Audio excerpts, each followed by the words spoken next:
You'll have to pardon me, I'm just checking if everything looks good.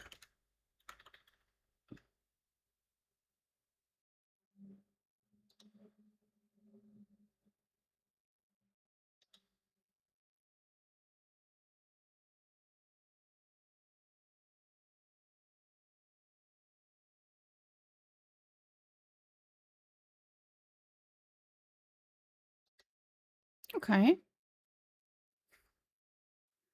So far, so good.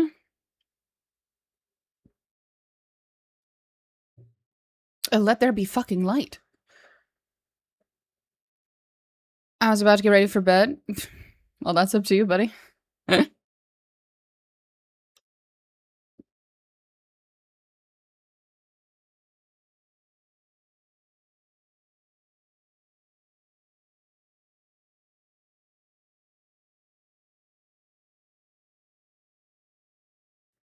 Hmm.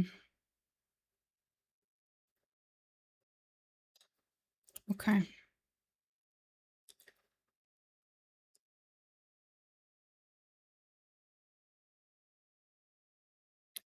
Okay.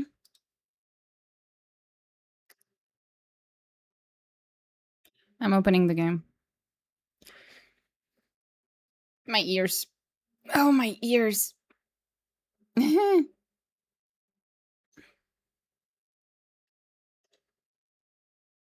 Hmm.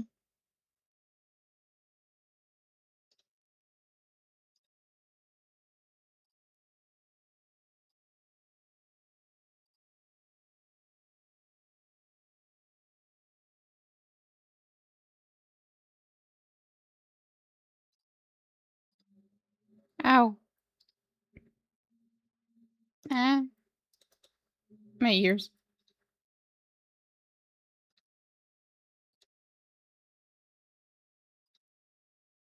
I hope there'll be no crushes today.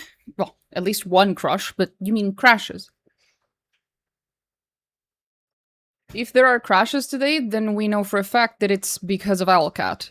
I am now running a top-of-the-line a top-of-the-line GPU with a top-of-the-line CPU with a top-of-the-line fucking motherboard. If anything goes wrong now, it is not on me.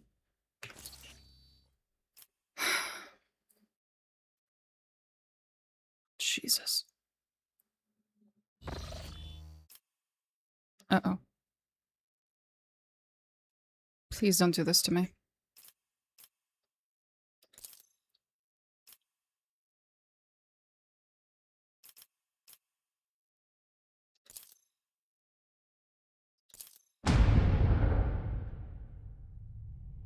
Please don't do this to me, game.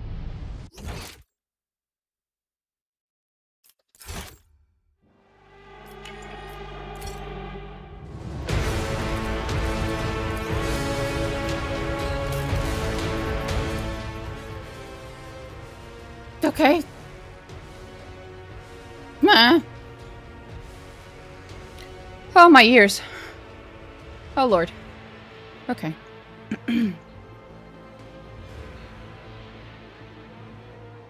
Right. I'm gonna lower the mic a little, because you guys... I don't know why the mic is so sensitive now. That's the problem with reinstalling everything from scratch. It felt a little too loud.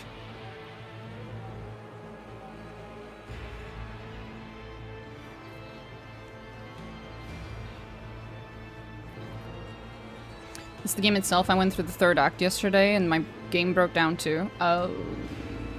Fair enough. Okay.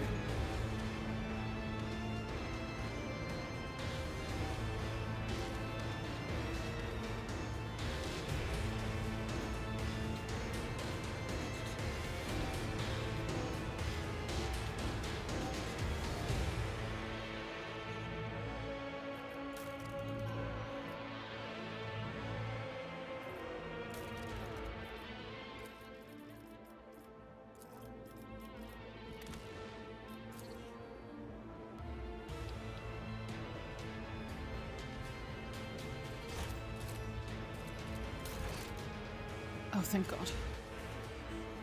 Could be worse. Hi there. Hi.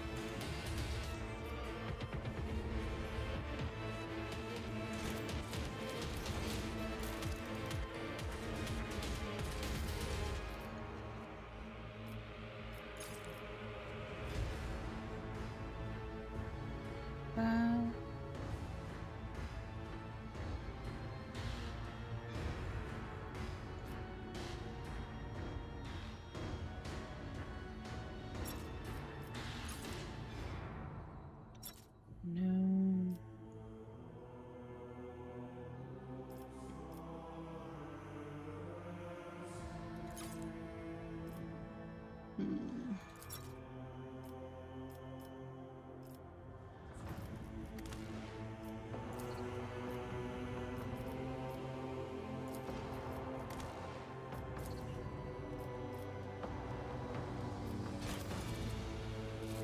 One second, I'm actually gonna restart it just real quick.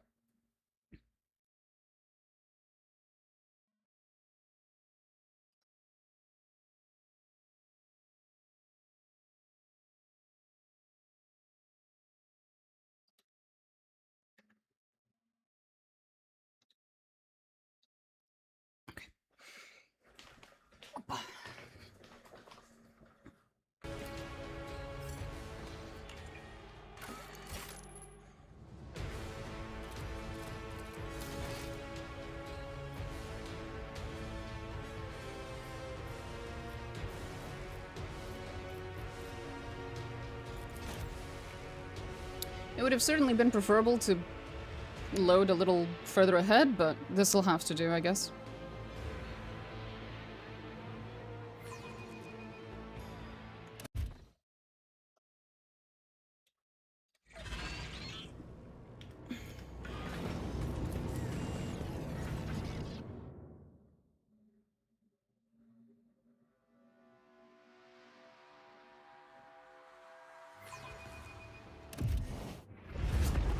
With the physical...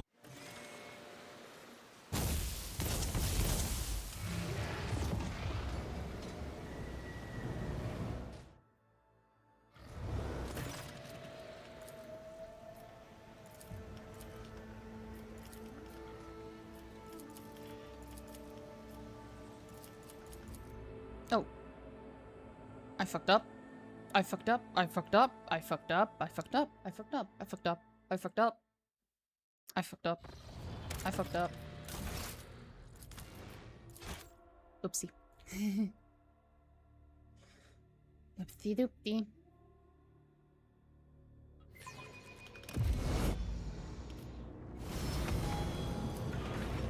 Hi, Morel. Rogue Trader. Yep, I'm playing Rogue Trader. Oh. With the physical horrors of Comorragh behind them. Move on. Come on. We've been through this. How am I? I just finished assembling my new PC and then reinstalling Windows from scratch twice, and then I forgot to like save all of the like OBS settings and stuff, so I had to redo all of OBS and my entire stream setup basically from scratch as well. So I really hope it's good, because this is my first test, so let's hope it's good. Right.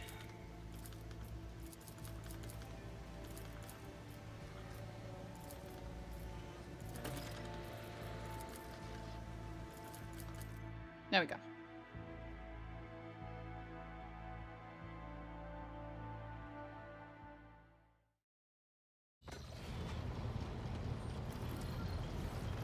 Good job putting your PC together, though. I've done it a few times before, and this time I had a friend of mine nearby, so we both got to work on it.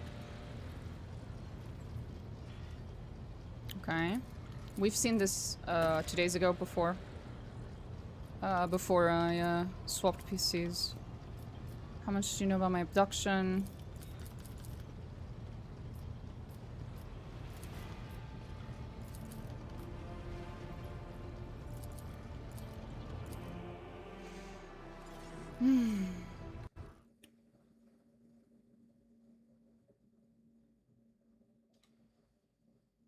Yeet. And there's Nomos.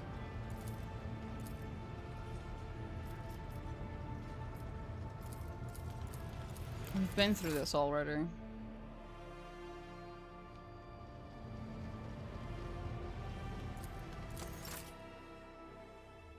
But then I think the game crashed at the last minute.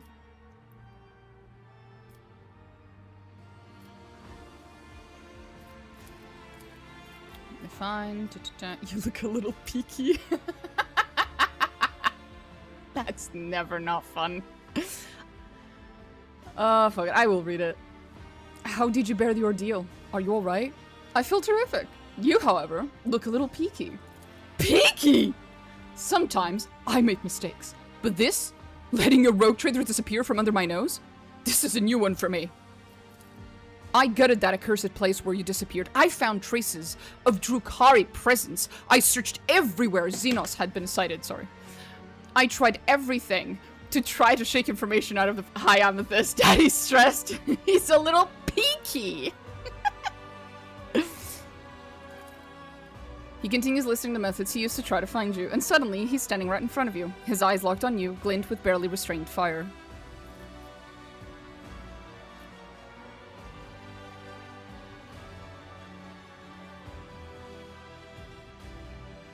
Yeah. I thought I'd lost you forever. I spent days and nights trying to pick up your trail in the blackness of the expanse. It almost drove me mad, Domna. Perhaps it did a little. Sweep the table's contents onto the floor and pull Heinrix to you. I have a way to heal you. I won't leave you again. Don't lie to me. The rogue trader leashing herself to an acolyte of the Inquisition. I don't believe that for a second. Just wait. Tomorrow you'll find a new way to send me out of my mind with worry. But I'm ready for it. I swear on the throne, for you, I'm ready for anything. I should go. The hell you'll go? We haven't had the hilarious fucking scene yet. Such scandalous conduct, Lord Captain. Fucking delightful. There we go. Happy affiliate anniversary. Thank you, Amethyst.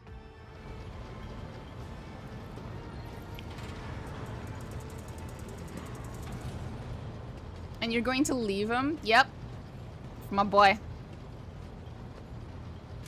It says he sweeps you off your feet. Yeah, I know.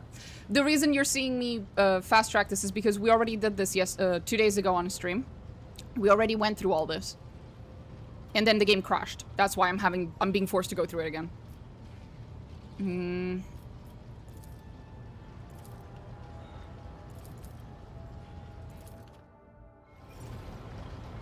The first DLC quest in Act 4 should be done before traveling to Ketsutamare. No spoilers, but you'll take something special away from there.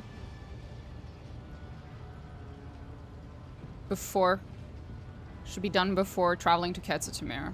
Well, yeah, I'm probably gonna do the DLC stuff, like, first thing immediately. So, yeah. I think we need to talk about about your past. Well, your ladyship, ask away. I'll tell it like it is. I'm not going to try to wriggle out of it. Tell me a real story. So what do you want to hear, Shireen? A children's tale about a beautiful princess? A ballad about a queen of thieves? Kibdelos, you know what's up. How about a new story, Shireen? Once upon a time, there was a little girl who lived on a sand-covered lump of rock. And the core of that rock contained untold riches for servants of the Imperium. Ciao, The Mad girl Maniac. scraped out those riches with her little hands, breaking her back and coughing up her lungs, on behalf of people who had never clapped eyes upon her, and who would never know her name. She did this every day Fearless until trial? she No. turned 16. And then his servants came and drafted the girl into the 19th Ifrit Regiment. Can you imagine? Of course, the regiment was wiped out on its first sortie. But the girl survived. The Exalted One protects. So what was next? Years serving in the Astra Militarum, just a shitload of hard labor, and fighting, and deals, and shady connections, and new opportunities. But everything in this world ends sooner or later, Shireen. The now not-so-little girl went and fell in with the Kasbalika. She saved up a little gold, and she even indulged in excess from time to time. Until living the good life almost cost the little girl her head after her patrons got caught in an internal investigation between the Officio Prefectus and Departamento Munitorum. I think Jai would have been... Right, so I need to lower the Twitch alert sound. Oh, my ears. I need to lower it. Oh, that hurt my ears. I'm sorry, guys. Oh. Hi, Swedish American Bear. Thanks for the sub. But like, could you not have done it so loud? Sorry, like I said at the beginning of the stream, I had to reset the entire stream from scratch, so yeah. Some things are not correct yet, such as the sound of my Twitch alerts. Ow, my ears. I've lowered it now. Next Twitch alert shouldn't be as loud. Right. I think Jai... I'm biased against Jai because I don't like her as a character, right? So, you know, take whatever I'm about to say with a massive grain of salt, like with a whole mountain of salt. Right. I think her story might have been told a little better if between meeting her and this big revelation right now, we had a little more action, right? If you were gonna have like a cool pirate, you know, cold trader, whatever themed heist or some, you know, action-packed like cool fucking thing going on with her, it should have happened after you meet her and before the big revelation, so that you'd had enough time to know her, care about her, get attached, do stuff with her, and then you get the big revelation. But it could just be that I'm, you know, because I don't like the character, that I feel that way. But if people who do like the character and they take the character with them everywhere, that they get a lot more attached and they don't have that issue. So, yeah. I don't know. It's better if she's in Comorragh, to be fair. It fixes the story a bit. Maybe. I never took her to Comorragh. Hope the PC build went smoothly. Surprisingly enough, it did. I left her ass on foot. Oh, God. I agree with this take. The revelation would have had more impact. Yeah. Probably. So the girl ran as fast as her little legs could carry her, until her eyes and the beams of fortune brought her to the expanse. Shitty story, all things considered, Shireen. Oh, really, Shireen? The folks on Footfall are my only family, Shireen. Corporal Haydari reporting for duty, ma'am. She kills Abel if you attempt to save her life from Pascal. Yes, I'm aware. To last a lifetime, Shireen. And my body's collected enough souvenirs from run-ins with Xenos and heretics to last 2 lifetimes. Except when it comes to the guard, there's no such thing as used to be. That wretched life sank its claws into me good. But that also means I remember what it's like to be a small, shaking, insignificant pawn. And that's why I appreciate what I have now, all the more.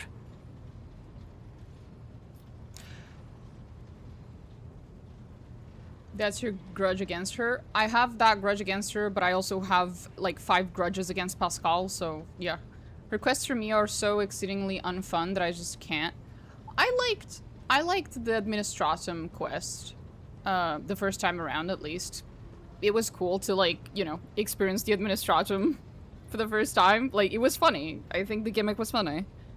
But obviously, after the first time I played the game, and I already knew what I was gonna get myself into, it was a little less fun. Her other quests, though, later in Chapter 4, not even in my first playthrough did I enjoy them. And they were just meh. If she would kill Pascal, it's one thing, but she killed Abel, the Precious. Yeah, I know. How'd you get involved with Cosbelica? What? You think it's difficult? Once me and my fellow guardsmen snuck into the upper city in search of a good watering hole, where the high and mighty of that world congregated. Another time, our regiment was sent to defend the tallest spires on a hive world, and I had an epiphany. I saw how the other half lives, and by half, I mean the ones born with a diamond spoon in their mouth, instead of an entrenching shovel rammed up their arse. My eyes were open to the truth, Shireen. The Imperium is full of opportunities, even for people like myself. You know, Shireen, I could... And that's when I got it was orcs. Not everything I say is a lie, Shireen. Whoop the fu... Never mind.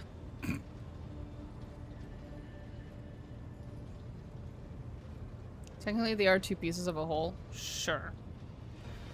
Not in the dogmatic ending, they're not. Technically true. I have a concert I have to leave early for, so I won't be able to watch your whole stream, but I'll enjoy it while I can. Understandable. Who is this Mercy that Danrock has accused you of associating with? We knew each other once. He helped me make the move to the Expanse and establish my first connections. But that's an old story I prefer not to poke at if I can help it. Are you worried I'm going to start spitting on the deck and shriveling your officers' ears with my foul tongue? Don't be, Shireen. I much prefer being seen... Sir, yes sir, your ladyship, Shireen. I'll be here, all primed and ready to go. Everything's perfectly fine. See, this is what I mean. After the romance scene with Heinrix, everything's still on the floor because you swept all the contents that were on top of the table onto the floor, but you're just having these, like, very serious, meetings. Also, they're floating. I don't know if you guys noticed, but, everyone's fucking floating. Except my character. My character's sitting the fuck down. Love Muse? Oh, that's nice. They come here to the middle of nowhere infrequently. I have to seize the opportunity while I can. I get that. Someone needs to clean that up. It'll stay like this for a considerable portion of Chapter 4, if not all of it. Floating, that's pretty heretical. Put them in an airlock. Nope. First and foremost, news about your subjects. Servants of House Valence have toiled tirelessly. Okay. The master will be ecstatic. Never before has the Expanse known a leader as merciful as you. Give me a few more days. give me a little bit of time, and we'll see if that changes. The fanatics of the Creed may whisper about the heresies of the mind burgeoning under your rule, but your benevolence has forever captured the souls of millions of ordinary subjects. Now that's what matters. The Expanse is in flames, your ladyship. Squads, and smaller groups of despicable Drukhari raid our systems. Oh no, not the despicable Drukhari. We must do something. The cult of the Final Dawn has emerged in full force. We've heard rumors of the fall of St. Hill's Pride. House Quarter's world, an outrageous sacrilege given how abundant and inexpensive Promethium is there. Strife has broken out between House Winterscale and House Corda. Chaos reigns everywhere. Only the esteemed Lord Inquisitor is trying to fight it. Okay. What kind of Xenos are attacking the Expanse exactly? Drukhari, ladyship. Okay. How fare the worlds of my dynasty exactly? Cult of the Final Dawn, Viabo 6, there's a mutiny, which was crushed after a group of newly arrived prisoners succumbed to blasphemous propaganda. Delightful. So, our boy Xavier is leading the defense. He made Footfall his base of operations. Of course he did. When heretics laid siege to Euphrates 2, since an enormous force. Explorator squadrons, front lines, okay. Yep. And Caligos are still yelling at each other.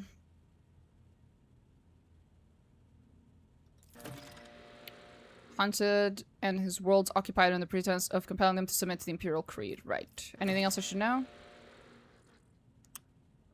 Master Anthar will no longer be able to accompany you. According to a message from the Adepts Arbites, he has been discharged and is currently an overseer on Viabo 6. However, Prefect Volter has informed me that you have the authority to challenge that decision and have Master Anthar reinstated. Someone has been discharged? But why?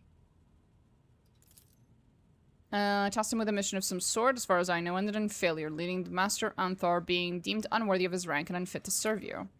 I'd like to note that his Cybermastiff is still on board. Due to the damage the dog sustained on Thessera, Master Anthar left it in the care of our tech priests. I heard there was an implant malfunction. The servants of the Omnissiah have patched up the creature, but they have also warned that a final synchronization of its implants with those of Master Anthar is required before the Cybermastiff can be considered fully repaired.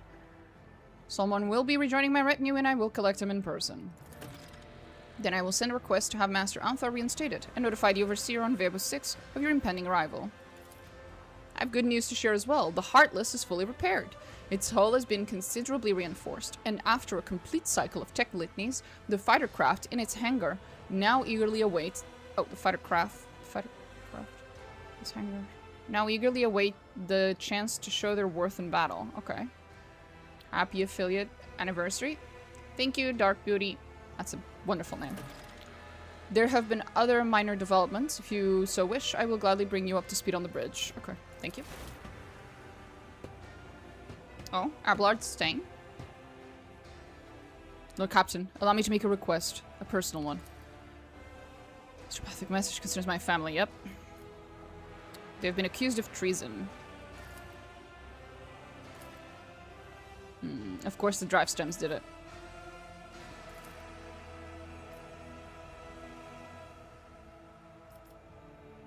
Yeah, I will be personally taking part in the investigation. It will be done, Lord Captain.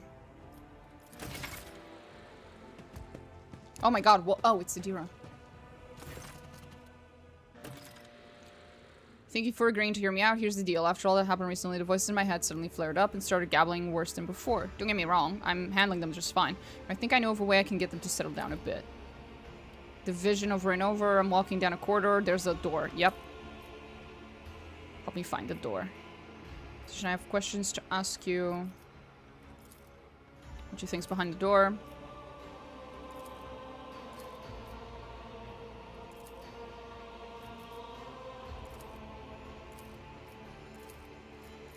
Okay, we'll find the door.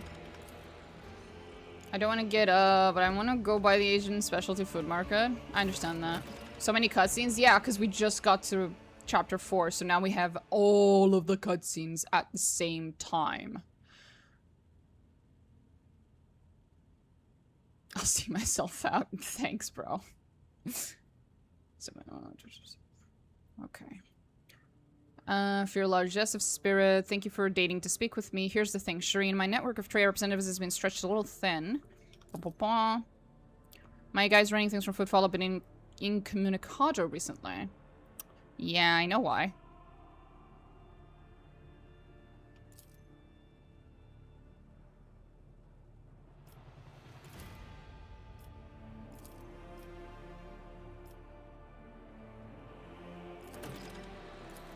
Okay, anyone else wants to? Of course.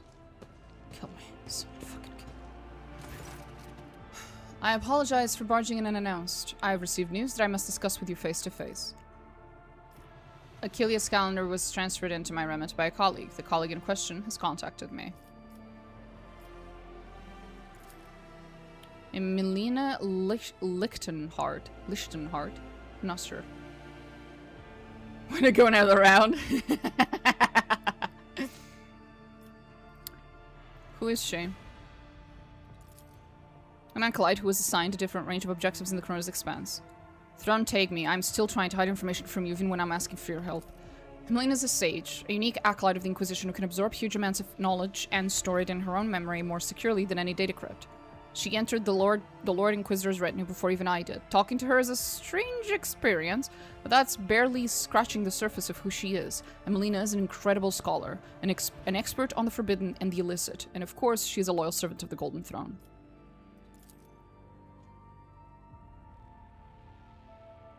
Hypermnesia. Yeah, she remembers everything perfectly.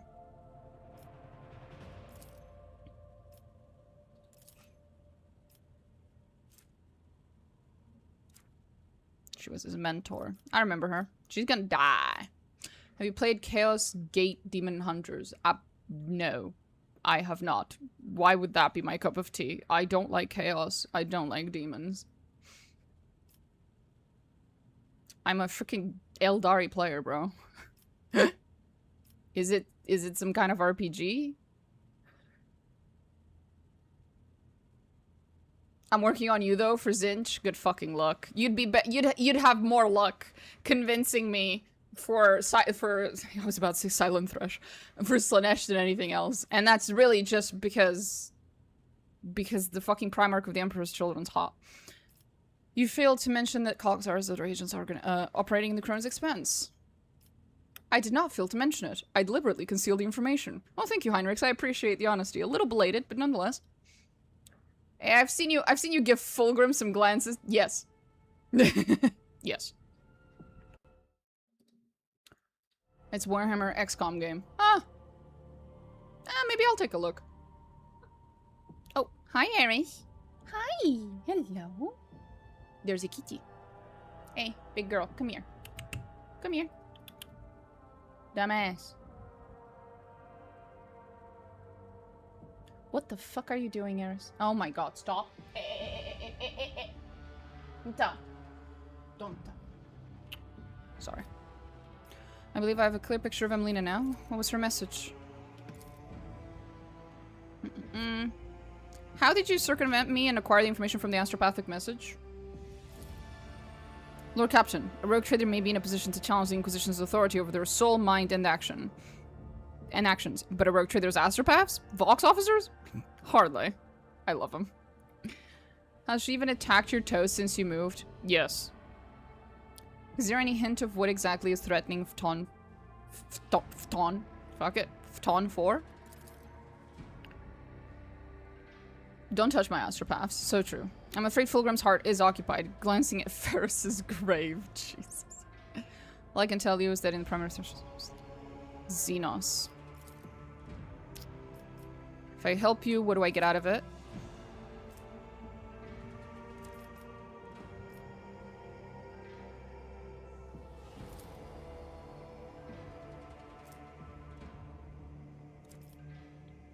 I'll help you. Who's next? Oh my fucking god. Please, guys, I just want to get out of these fucking cutscenes. I can't save until we get out of the cutscenes. Swear to god, if you threaten Zack and his team. So true. They are our babies. Enough Xenos. Justice will be done, one way or another. Uh-oh. Slither all you like, heretic spawn, but you will never leave this ship unscathed. The bridge is enveloped in an unusual silence. The officers on duty are huddling in the corners, looking on curiously at what is transpiring in the center. Heinrix, what punishment awaits him who failed to realize his own acolyte was a traitor? Achilles died after receiving due punishment. Even if it was not at the hands of the Inquisition, I will hear no more about it. For how long are you going to tolerate this filth on your ship, Domina? This foul traitor, who has already dragged you into the darkness once and who almost left your protectorate without its sovereign.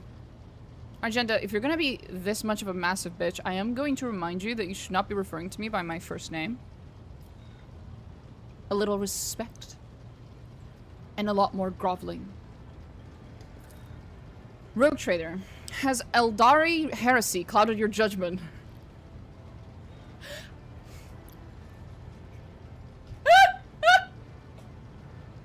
I mean, I love that he says that about me forgiving Juliet, which is very in line with everything else my character's ever done. She forgives everyone for everything. Like, she's very, very forgiving, you know? So this should not be the thing that surprises him. This should not be the thing that makes him cross the fucking line, you know? But me recruiting Marjai? That is... Okay, that's somehow more normal and acceptable. Okay.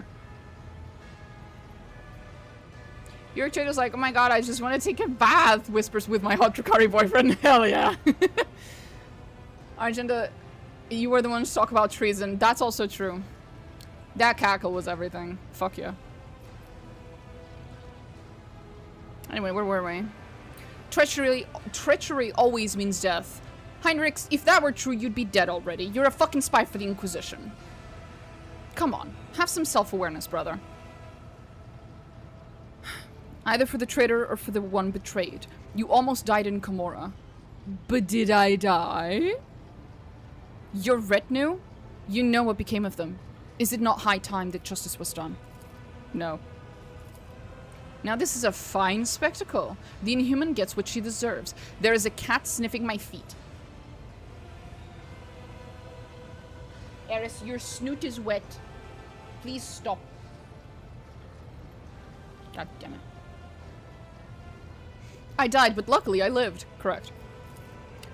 Your wonderful path has led you into a rather thorny situation, cousin. You refused to beg for mercy in Comorragh, and now you will have to lick the boots of Mon Key. Marjai, do I have to bring a mirror? Do I have to get one of my servitors to bring you a mirror, sweetie? Sweetie? You fucking dumbass. I wonder what Eogan has to say. For a second, I thought that was in Ulfar's dialogue and there's a cat sniffing my feet. I was like, I don't remember that one. He speaks from experience, doesn't make it less true though. Fair. Silence, Xenos, your turn will come. Iliad does not react. The curse is being slung at her. With an imperturbable... Oh, that is actually how you say that. Expression. She watches the crowd before her, then turns her gaze to you. Not the gaze. I've started my new walkthrough, and my RT is a former crime boss. His reaction to Heinrix and Solomon is just, ah! Laman! That's funny. Does Heinrix mean your turn to lick boots? Probably.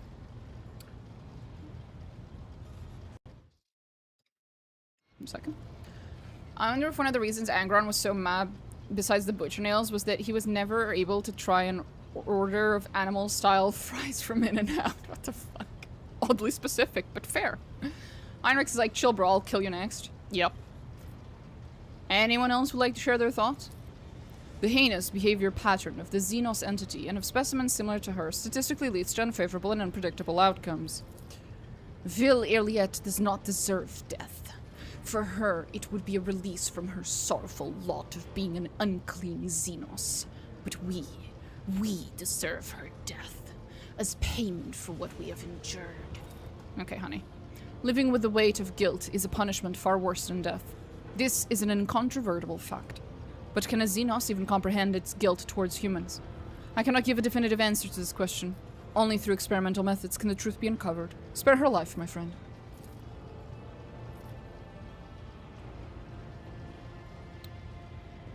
Eogan proposed to spare Iliad. Yeah, that was interesting. Dogmatic characters are delightful. I know, they are. Isn't that right, Eris? Yes, they are. Are you dogmatic, Eris? Do you believe in the light of the Emperor? Yeah, she does. I think you may have forgotten. So first of all, we're gonna remind everyone that while I'm a very nice rogue trader, I'm still a rogue trader. And a noble. I think you may have forgotten who gives the orders on this ship. How dare you burst onto the bridge and make demands of me? Deplorable indulgence of the enemies of humanity, rogue trader, and of your own weak will.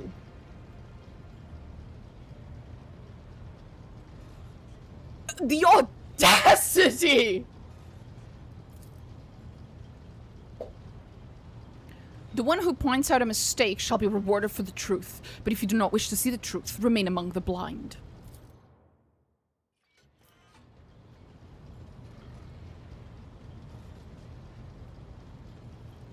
Everyone present timidly averts their eyes. Speaking up against you definitely was not part of the plan.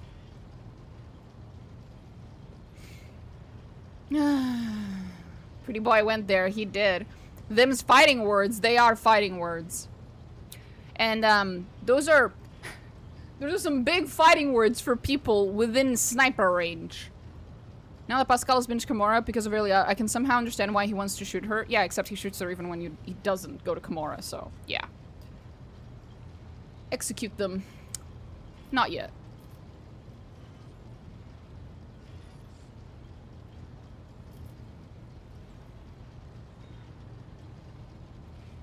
Are you alright? Your Mon Ki have had it worse. I will live, and the wounds of my soul will eventually heal. They will live, too, but their souls will forever bleed painful memories. I would have never left you at their mercy. Of course not. You are you. Aww. Oh, Iliad. If you shared with them what you shared with me in Comorragh, then they would surely understand your actions. That's a fucking lie! They would not. They would abso-fucking-lutely not.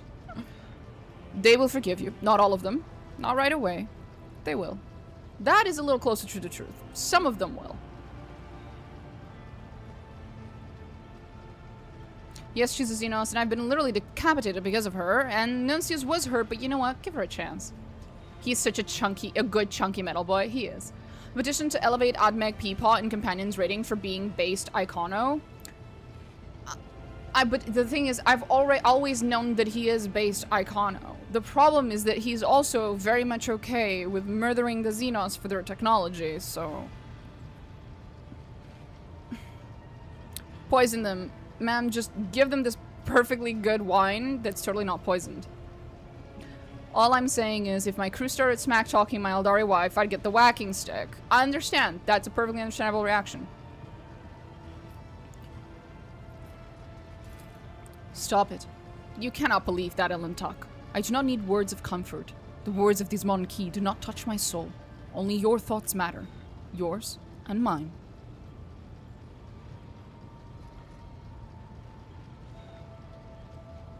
Do you really not care what happened? Or are you trying to conceal your true feelings again? I am sorry that my mistake led anyone along the paths of the Dark City. I can see their pain and rage. I understand. But words and pity will not help them. Only time. And perhaps revenge, which will dull their pain for a little while. But you have taken away their chance for revenge, Elentuck, and all we can do now is wait. Necrons. He kills Necrons. Iliad is fine, it seems. We'll see about that.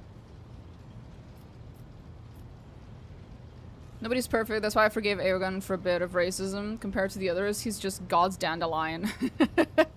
Sure, compared to the others, at least when it comes to Xenos, he's definitely a lot more chill. And he is technically Iconoclast, I believe, so yeah. He is obviously going to be a lot more chill than the other ones. It's just because a character happens to agree with me on Iconoclasty and kind of, sort of, sometimes agree with me on Xenoheresy, doesn't mean I'm going to automatically agree with them and like them. There is the whole, you know, personality fucking problem. And I'm not a huge fan of him as a character, just because of his personality partially as well. But yes, he is definitely above other characters in terms of his morals. Well, up to my taste at least. Time to get back to work, sweetie. Until we meet again, Elentuck. May the darkness scatter into a myriad of new stars before you.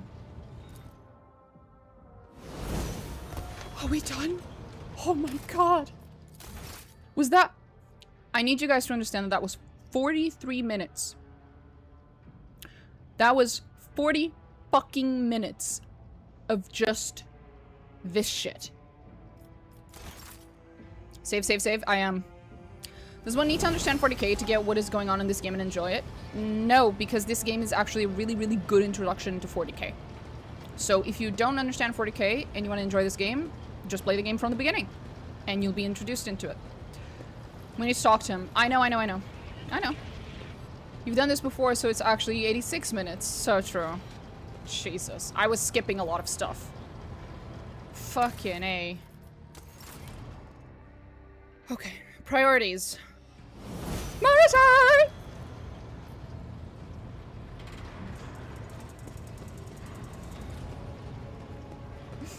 Hi!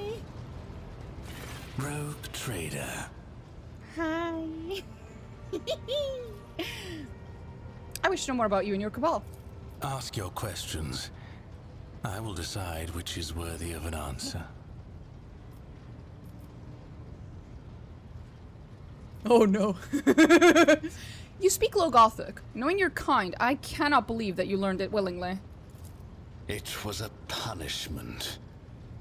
One of my raids was not as successful as it should have been, and Heinrix ordered Tevantius to forcibly implant the knowledge of the repulsive monkey language into my mind. Supposedly so that I could at least benefit the Cabal by coaxing the monkey into their cages. 5 days I spent under a cerebral burner in the Spire's main hall. To the delight of Heinrix's entourage, I dislocated every joint, struggling in agony against my shackles. But I would endure it all again to expel this poison from my head. Aww. It can't have been that bad, Marjai. Come on. Stop being a little bitch. But yes, I have seen the meme where it's Duolingo's bird that's doing this to him. It's so good. It's so funny. Did you know about the custom in-game portraits? Yes, I do. It's a very, very common CRPG thing and has been Owlcat's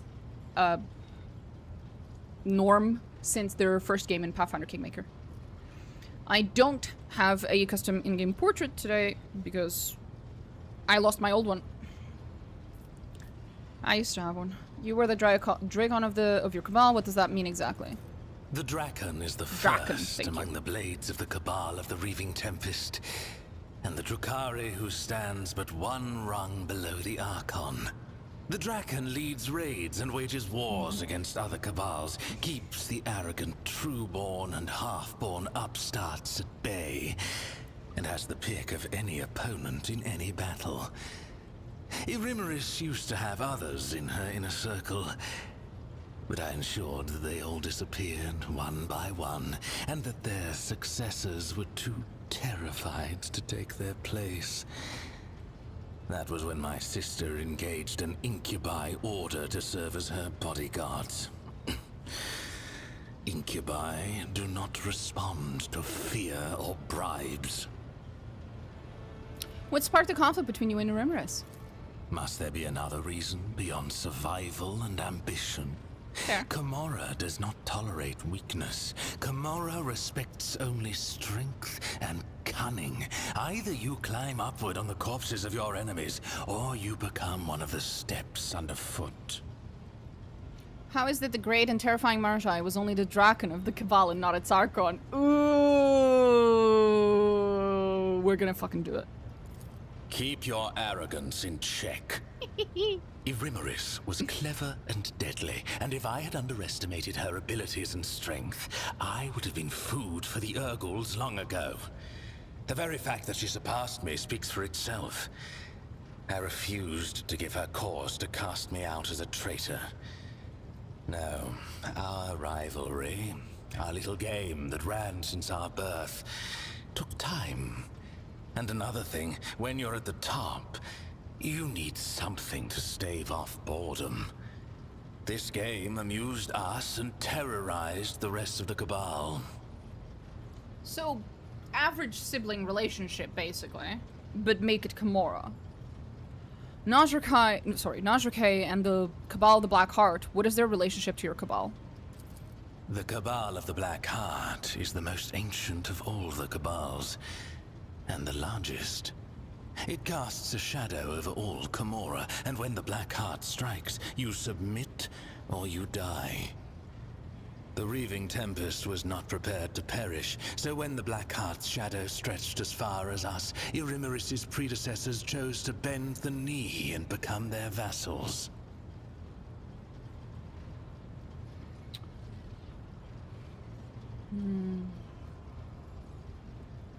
Okay.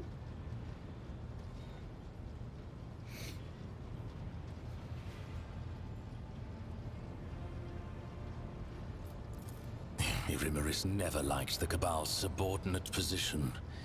Her words, and sometimes her actions, directed against the Black Heart, prompted whispers of discontent and fear among those who served her. I was not willing to renounce the protection of Astrobial Vect's own Cabal. Yeah. If I had succeeded in overthrowing Irimeris with Nazrake's aid, many within the Reaving Tempest would have supported me. Smart. Cervantius, the Arch Machinator, what is your connection to him? Cervantius was Irimeris' ally, not mine. The Reaving Tempest is his patron, and patron also to the witches of the arena. I have had cause to seek out his artistry several times, and each time with difficulty. Of late, he's been gone from Comorragh more often than he's been in it. He was probably in one of his lairs where he hides his other experiments and creations. Is his Drukhari die in the next chapter of my fanfiction? Oh, Jesus. I think it'll be fun. A vacation in Comorragh is what you need to reform a difficult 30-year-old teenager. Oh, boy. Do you have any idea where his other lairs might be? After Cervantius quarreled with the witches and was stripped of the Cabal's protection, his havens in Comorragh were turned into a deadly trap. I imagine they've been ransacked and destroyed by now. Fair. His other hideouts may be somewhere in the tangle of the webway, or in real space. But that last possibility is madness even for a homunculus. Yeah, but he's pretty mad. When did you have need of his expertise? When the grotesque of a rival cabal ripped my arm off at the shoulder, when I needed a substance to wring the truth out of you in the Obsidian Court, when I had personal desires that only a master of flesh could satisfy. Now what the fuck does that mean, buddy? You are just dying to know, aren't you? God damn it, I hate that he's right. I want to know! And he never tells you. Technically, he does. The rogue trader reacts later as if she knows. But the player never finds out. So technically, he does, quote-unquote, tell you as the rogue trader, or he shows it, or in some way, the rogue trader understands. But the player themselves never know, which bothers the fuck out of me. The more I listen, the more it seems that for a proud Drukhari, you are very much— Oh! Oh boy. How much do I want to— Oh shit, I don't have my mods installed. Fuck! Fuck, fuck, fuck, fuck.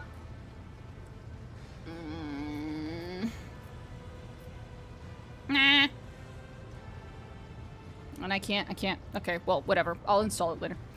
The more I listen, the more it seems that for a proud car, you would very much enjoy submitting. Oh. Oh, I love his titles! Do tell me about them. Eviscerator of Illiridas, Blaze of the Barcag Kingdom, and Slayer of Corocius the Pale. Illiridas was a world inhabited by our distant Eldari cousins, until I led a reaping raid there. The Barcag Kingdom was a separate cluster on the fringes of Comorragh before it went to war with the Reaving Tempest, and by the time I left, I was wading through the blood of its inhabitants. And lastly, Corocius the Pale. He was an ancient homunculus who betrayed the Azuriash at the behest of another cabal. That was not a military victory, but a personal one. In his attempts to make himself invincible, Corocius had sown inside himself the deadliest creatures from the depths of Comorragh. It did not save him.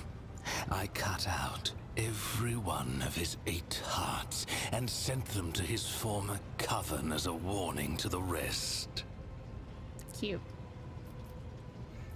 Kill yourself with Trueborn. What does that mean? It is a caste in Comorragh. Noble Drukhari born under certain circumstances. Their cradle before birth was not an amniotic gestational tube, but a living womb.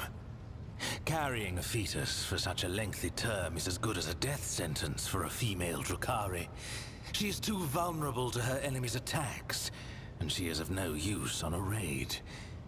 In Comorragh, only the most powerful Drukhari, who are able to surround themselves with the best protection, can allow themselves such an extravagance. Farkaza Aziriesh, poisoner of Azdrujar, and Shaimish's elect, was one such exalted leader of the Drukhari. The result was worth the effort. Boy loves his mama. I love that. One of the little factoids about Marajai that I love the most is just how much he respects his mom and how much he looks up to her. It's just so adorable. Oh. Marajai casually waves a hand, inviting you to admire his person. Worth the effort. Agreed. Are you sure? The Dark... Then ask your questions. Are you sure? I'll think about it. Then go. I will find something to amuse myself with. Rogue Trader. Hi. Then go. I will be right back. I'm just going to install the mod real quick. Very, very fast. Let's see. It's just I have to do it while the game is off.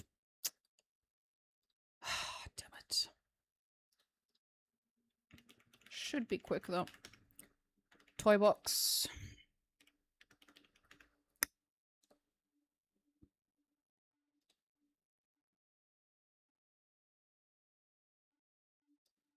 You guys will have to excuse me as I have to open GitHub.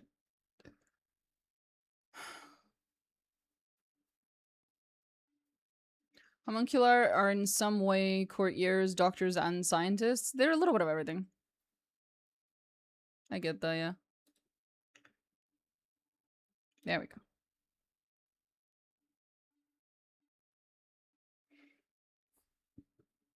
Just making sure something is correct. Yep.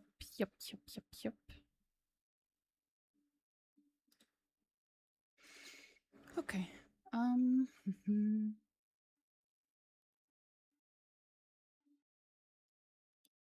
Unzip. Right. Releases. Latest release. Bum, bum, bum.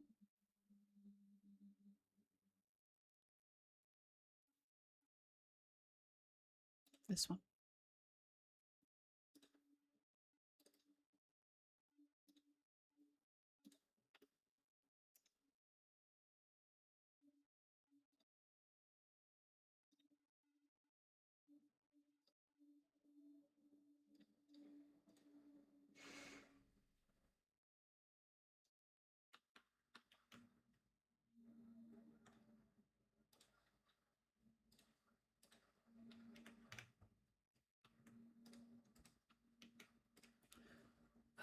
Now I have to find out where Unity Mod Manager went.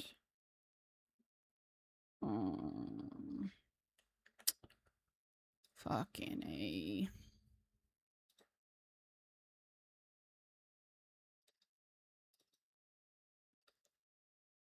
Fuck.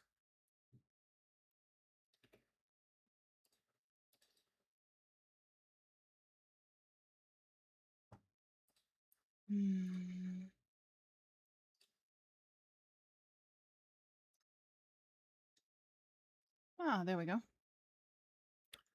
Hello. There we go.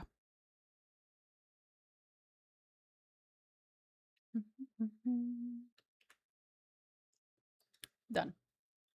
That was quick. See? All good.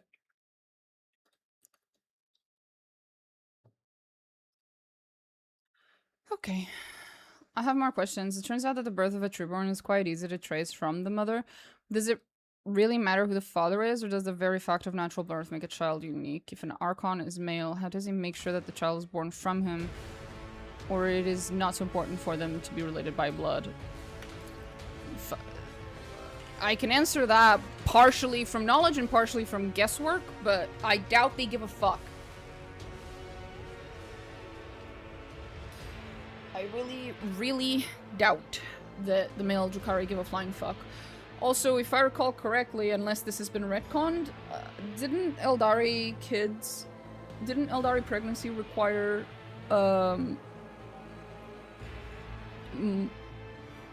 required multiple, how do you say?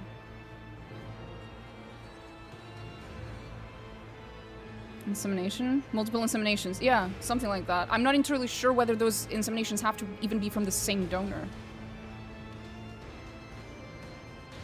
Chagli Homunculus could even make sure males can give birth. The Eldari have very little fucks to give about concepts of gender, buddy. But yeah. I think cats are the same way? I have no idea.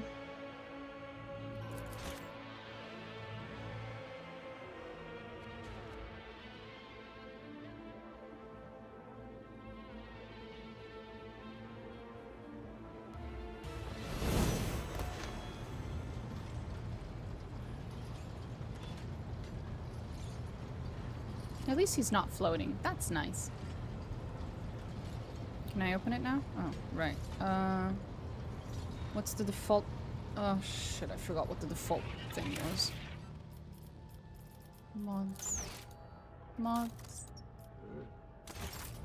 Was it F10? No, that was the wrong one. That was the wrong one. Fuck. Fuck, fuck, fuck, fuck.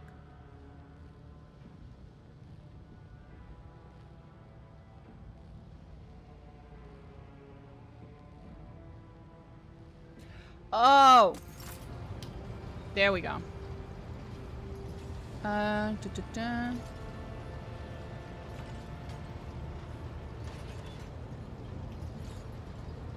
This is technically...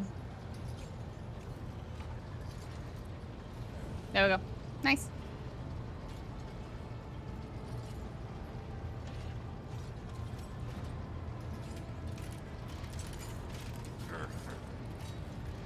A litter of kittens can be from different farms, just look it up. Oh, okay, yeah. So, something along those lines.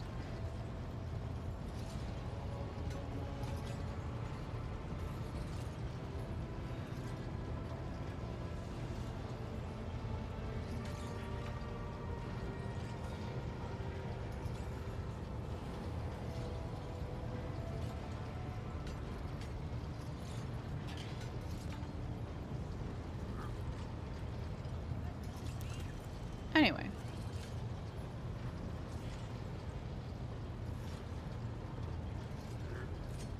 I need to make this bigger. Bigger. Bigger. Much better.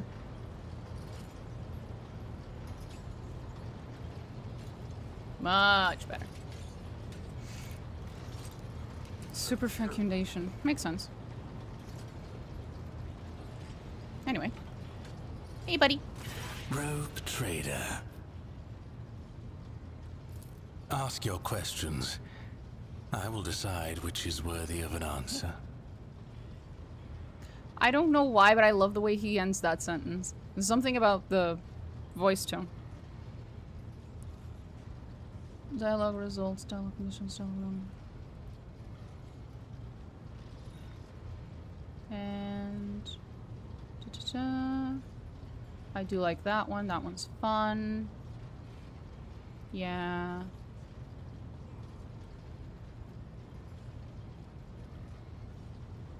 I've always been interested in the issues of inheritance in different societies, therefore I consider it illogical to pass on inheritance patriarchally. It is much easier to trace the family tree by the mother than by the father. Eldari sure are more progressive than humans. I'm not sure whether I'd refer to it as progressive, especially when we're talking about Drukhari. Not Eldari. But I get your point, yes. No confirmation in lore, but hypothesis from the in-universe author of Xenology, but yeah, it's a mainstream fan canon. Ah, okay. Sure. I don't know, I've seen it mentioned so many times by different people. Am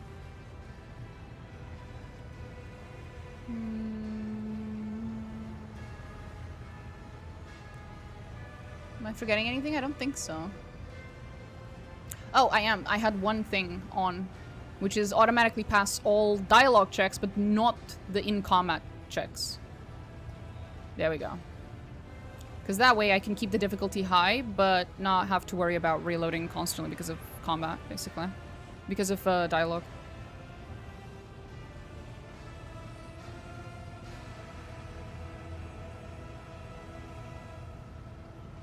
Don't think I'm forgetting anything else, so we save and we close it.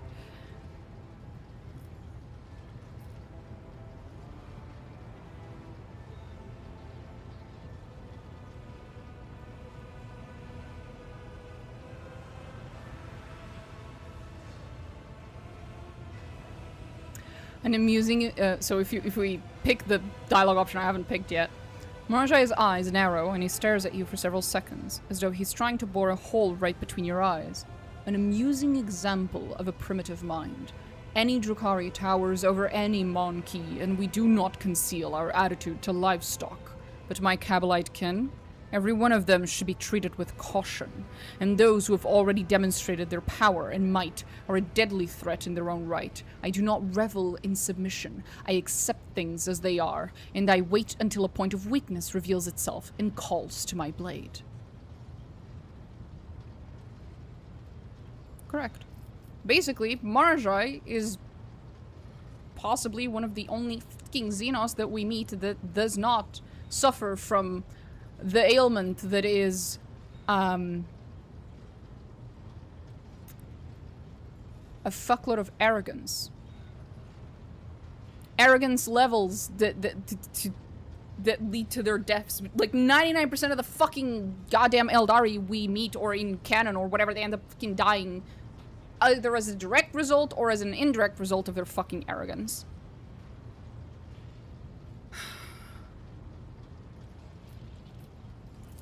Are you sure? I wish to know more about your kind. What exactly do you want to know? In what way do your kind differ from the craft world Eldari? In all ways. The Asuryani are feeble shadows of our ancestors. We are their true inheritors.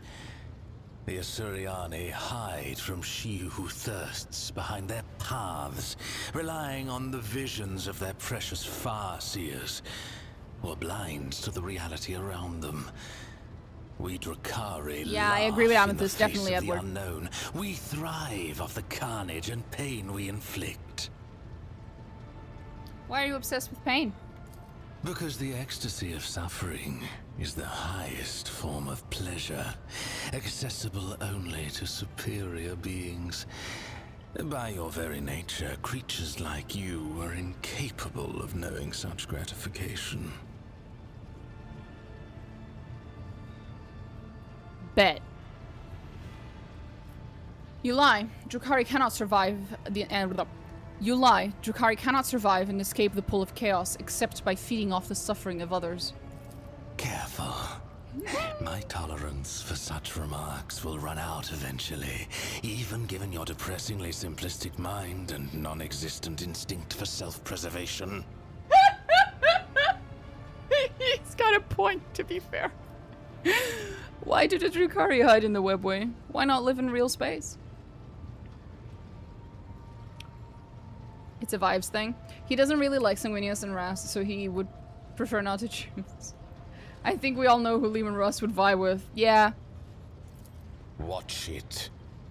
It is Monkey who run and hide, not our kin. Comorragh is the legacy of our ancestors. They found a way to penetrate the tangle of the webway and move through its twisting labyrinths. I'm not gonna answer would that. hazard to travel in this splintered Your kingdom, RT after let Marjai alone shows her the erect ecstasies of the flesh. bastions in So it. you want anything from The Five Guys? Drukhari I'm putting are in a the only DoorDash order. Eldari who do not fear the horrors of the webway. Yes. For every peril we overcome makes us stronger. Marjai, yeah, give me a double cheeseburger and fries.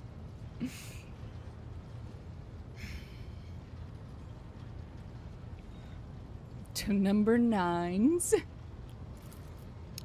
Marjai sounds sincere, but it is clearly his truth that he is speaking.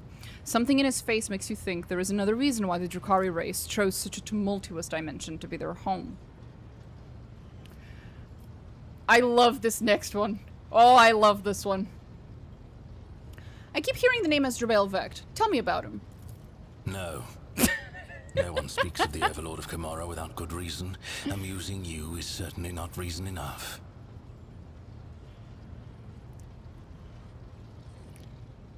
I keep telling people Marjai is a very, very reasonable, very intelligent person. Oh, because that's what... And he dips his fries in the shake. Amethyst. Amethyst. How dare you? How dare you speak heresy? Blasphemy in my chat. Because that's what you do when you've burned out your favorite synapses. Look in your heart, you know it to be true. I refuse. Perhaps. What else? So, what do you want to do next? I must adapt to my new circumstances. And to this bucket that you monkey call a void ship. These alloy bulkheads. So primitive. Comorragh glances around the bridge. For a moment, you think you detect uncertainty in those mocking eyes. Oh, you'll be fine, sweetie. Then go. I will find something to amuse myself with.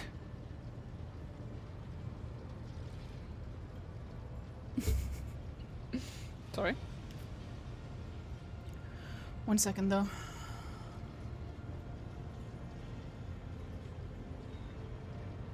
Ice cream with cheese. This is what we had in our McDonald's. I swear to fucking God, you guys are trying to make me throw up, aren't you?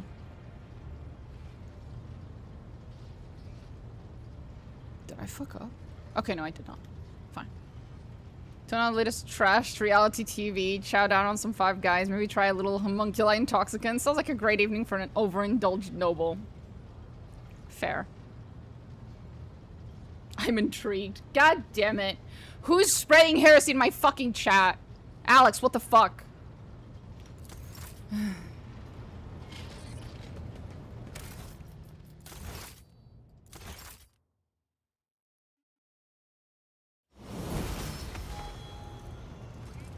Okay, so up until this point, I've been streaming, but I have not been recording. I'm gonna hit the record button, and we're all gonna pray to our respective gods, saints, just any entity, really. Because I don't know what's gonna happen.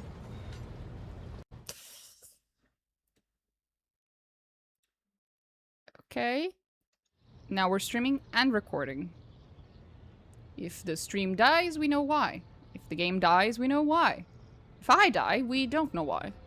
If the computer dies, we know why.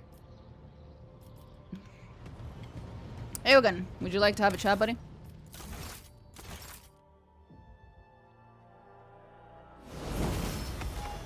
Rogue trader. Yeah. What disputation will you honor Nuncius and me with today? You endured a great deal in Comorragh. How are you? I have chosen to systematize the experience I gained and make use of it. Tavantius, for all his worthlessness, demonstrated several interesting techniques of vivisection, organ separation, and tissue splicing in his experiments on me.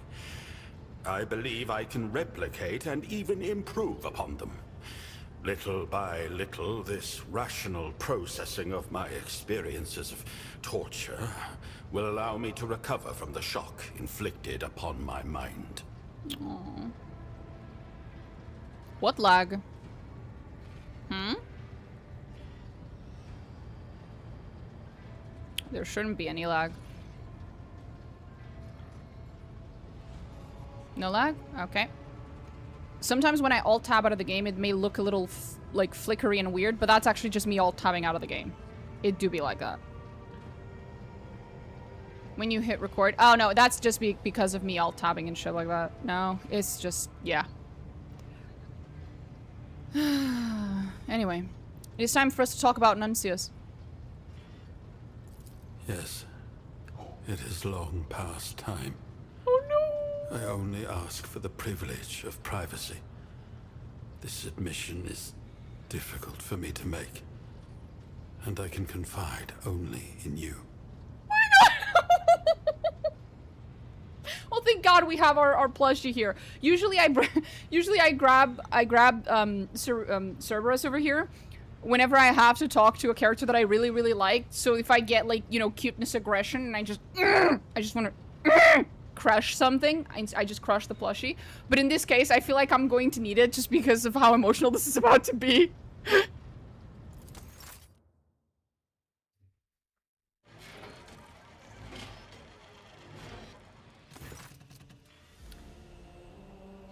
Eogan looks aged. The lumen lights on his wasted face casts each crease, furrow, and implant scar into stark relief. His hands, usually resting contentedly on his stomach or pensively tweaking the pistons on his chin, now hang limply at his sides. He hovers barely above the floor, as if some unbearable weight were on the verge of crushing him into the deck. He does not look at Nuncius. Thesis 1.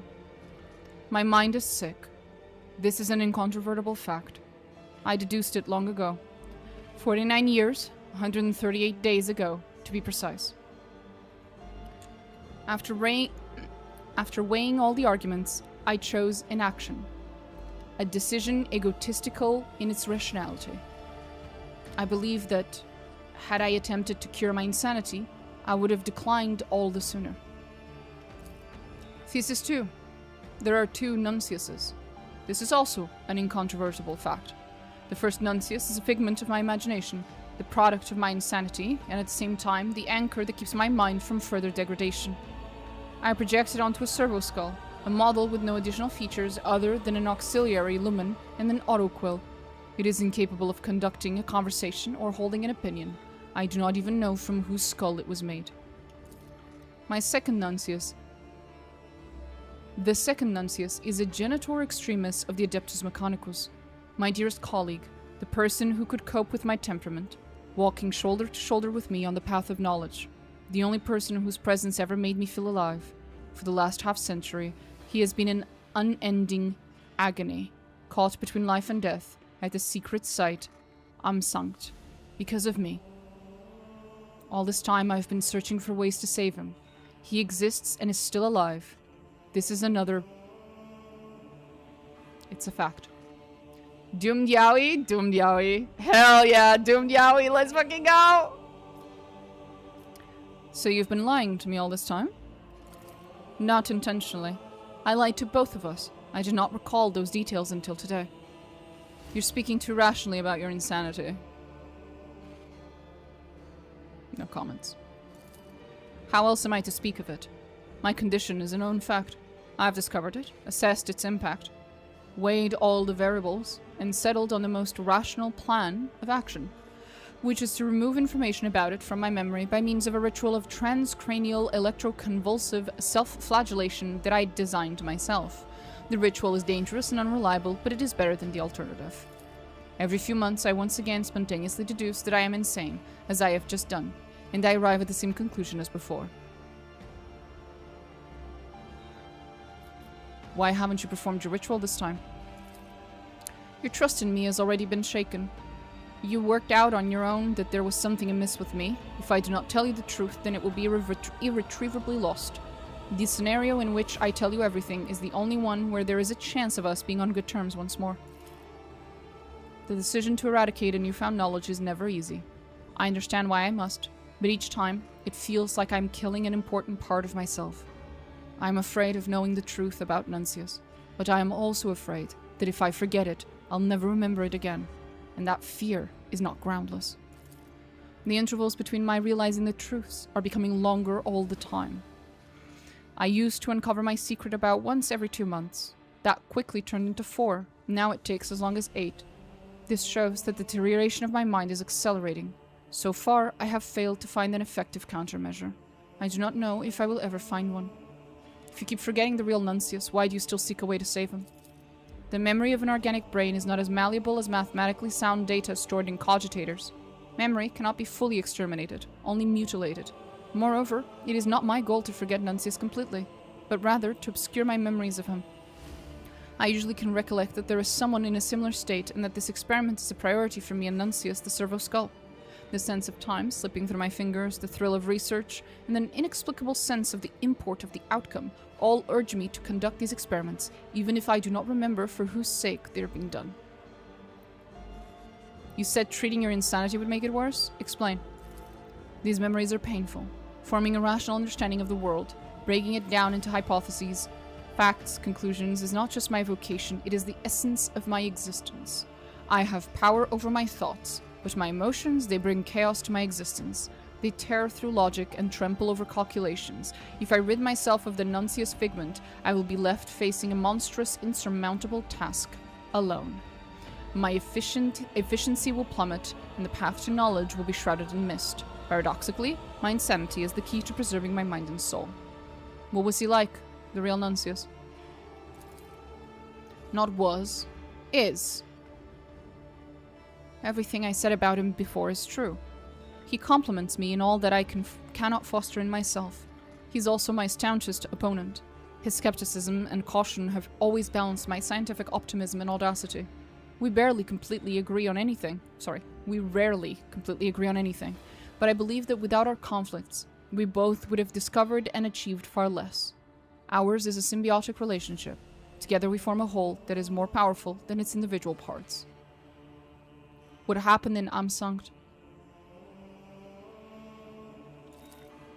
Amsankt is a planet in an uncharted sector of space, home to the ruins of a civilization of technologically advanced Xenos.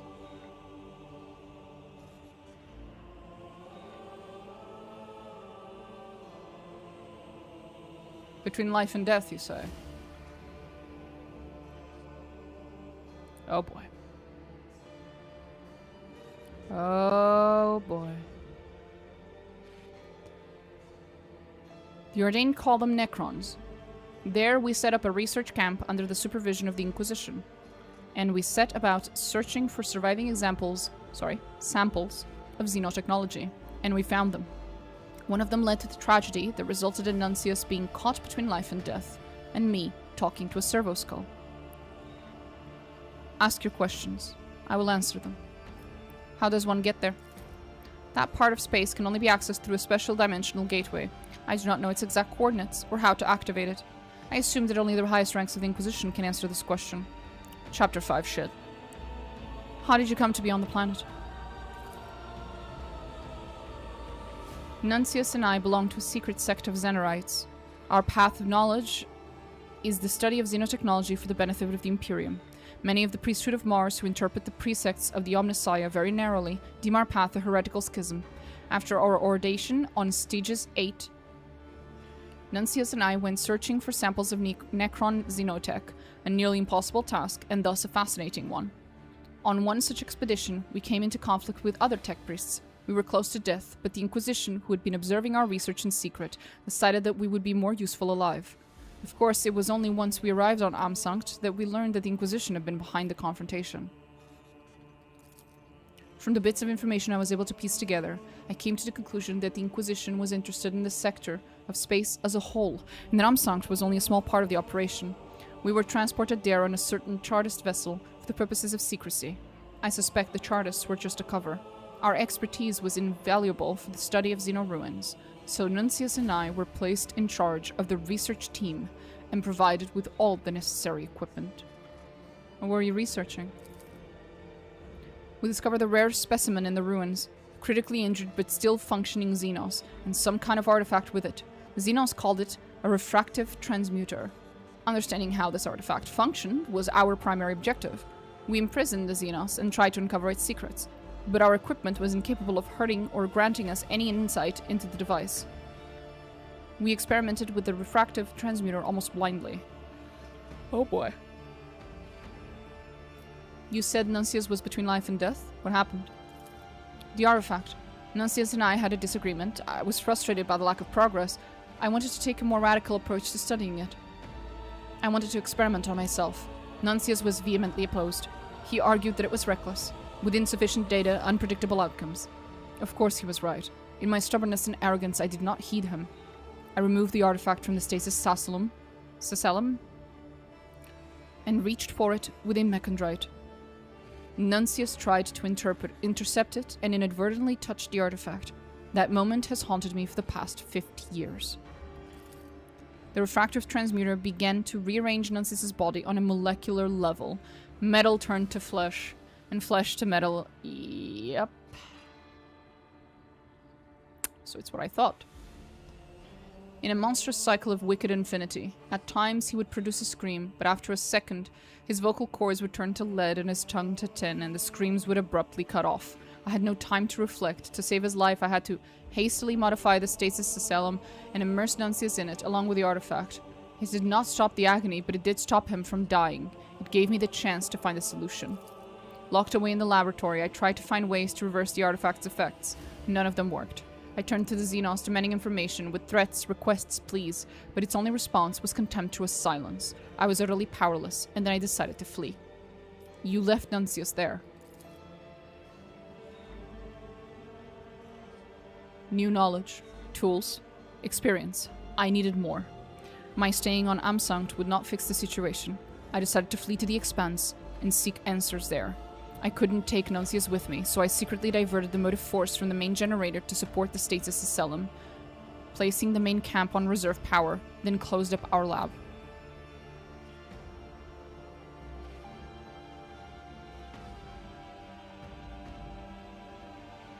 You steal something from the Necrons. I'm speaking as their fan. Do not fucking touch anything. Yep.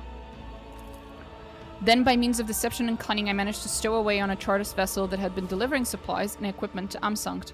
I disembarked on footfall. I have not returned to Amsankt since. All the experiments you have witnessed, I have conducted them for one purpose, to find a way to save my dearest colleague. You mean to tell me you left a man in agony for 50 years and you still haven't gone back to him? A fine... friend? And they were very good friends. Roommates, some might even say. Fucking friend? Dearest colleague, why don't you? Oh, anyway. I have heard everything.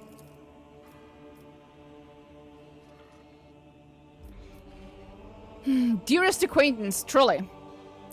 I will help you return to Nuncius. We will go to Amsankt as soon as we find a way through the gate.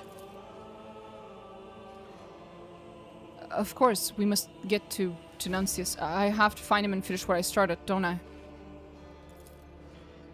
I have a request. I need to prepare before this journey. Before I joined the clergy of Altar Templum Ixt 17, I had a small lab in the Aviorius system. I was forced to leave it in haste for my own safety, and important samples and records of my experiments remain there. If we want to help Nuncius, we must retrieve them. You can't do something else? I'm afraid not. They were all unique. Okay. Sure. Thank you. If I may, I will leave you now. I have much to think about.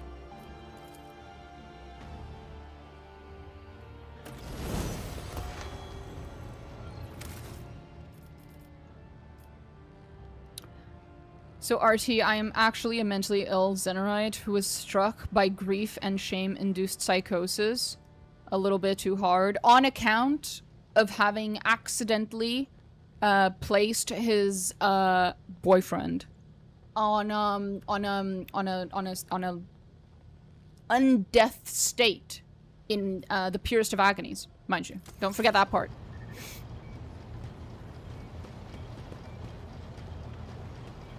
Wait, 1 second.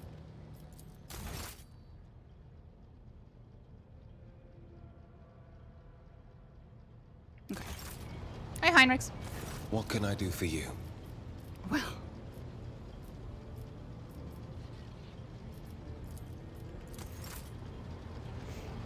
Hey, Abelard. How you doing? Lord Captain. Lord Captain. Lord Captain. Will we have new dialogue options now? Probably. That's why I'm gonna talk to everyone. Thoroughly encrypted message contained the coordinates of a landing site on a certain planet. Strict Scout ships, deepest cave.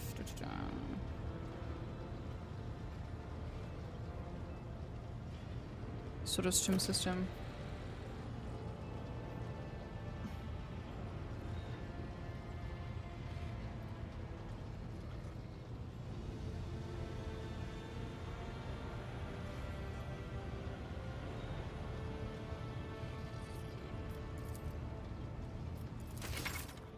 Okay.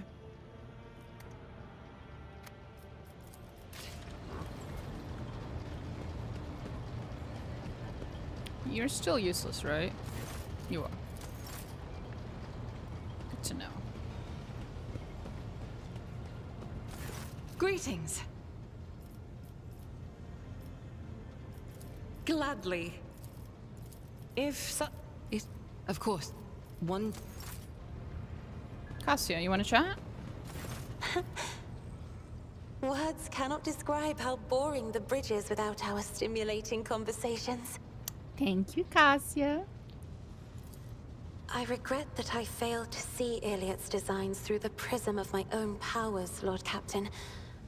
But now, I think I'm beginning to understand the Xenos' intentions a little better.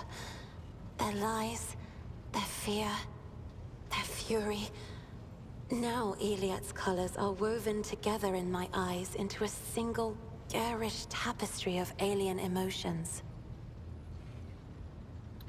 Careful, Alex. No spoilers. And though its shining makes my eyes bleed, I see the way Iliad dissolves into the whiteness of grief every time she speaks of home.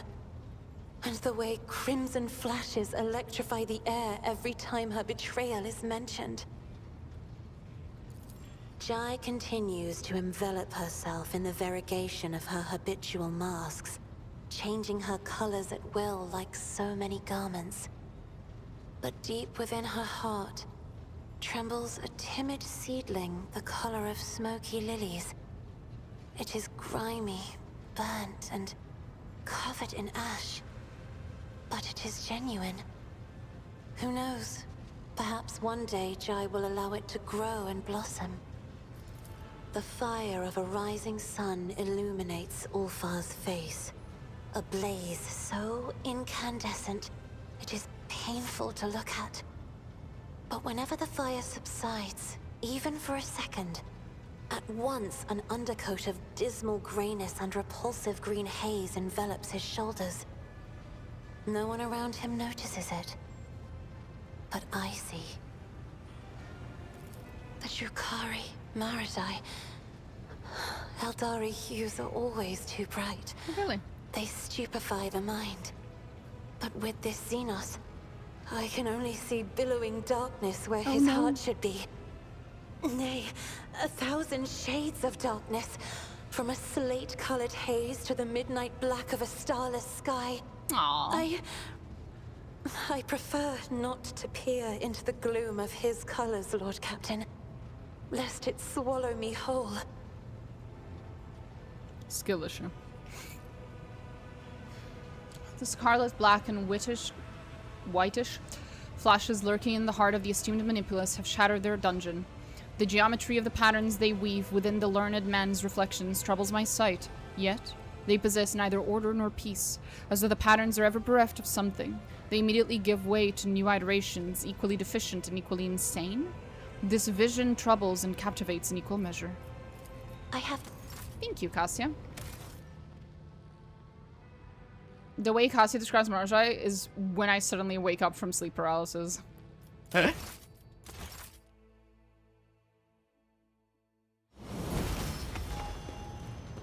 Broke free the bold from captors grasping. Dark cities, feeble dungeons, eternally disgracing. Okay, that's enough, sweetie. I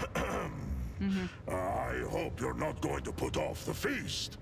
Our escape demands a grand So what are we gonna do? celebrate. Find my pack. Fair enough. Fenris Yolda. Fenris Et Yolda. Fatter.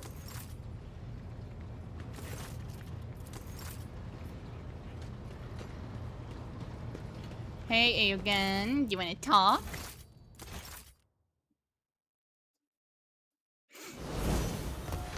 Rogue trader, do not worry. My mind remains clear, but habits are hard to eradicate. Even habits such as communicating with a figment of one's own imagination. I still remember the fate of Nuncius, and I know what I must do. Omnissiah, give me strength. Who voices Eugen? Excuse me? Cause I gotta give this motherfucker props. Holy shit.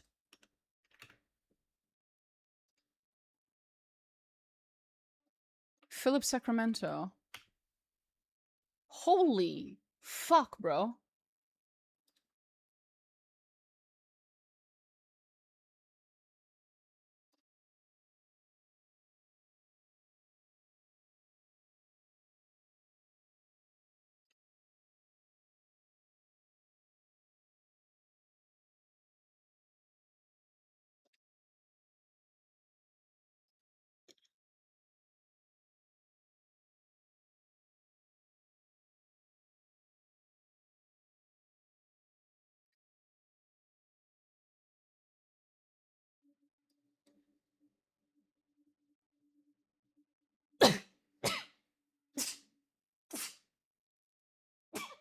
God damn it. It's better not to approach Eogan for the entire 4th act. It hurts my tear glands. Bless you, thank you. It's all the feels. Yeah. Jesus Christ, bro. 10 out of 10, no fucking notes, brother. Holy shit.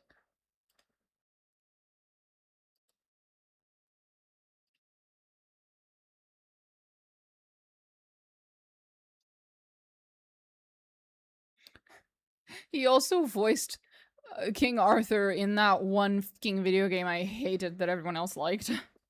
I forgot the name. The, like, Arthurian tale type of game, except make it Dark Souls, whatever. Actually, people were comparing it to Skyrim. Yeah. I find our conversation stimulating, and I will look forward to your next visit.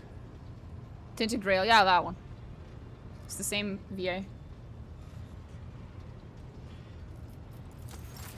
Except he sounds considerably sadder here, holy shit. Hey, Marsha. Rogue trader. Ask your questions.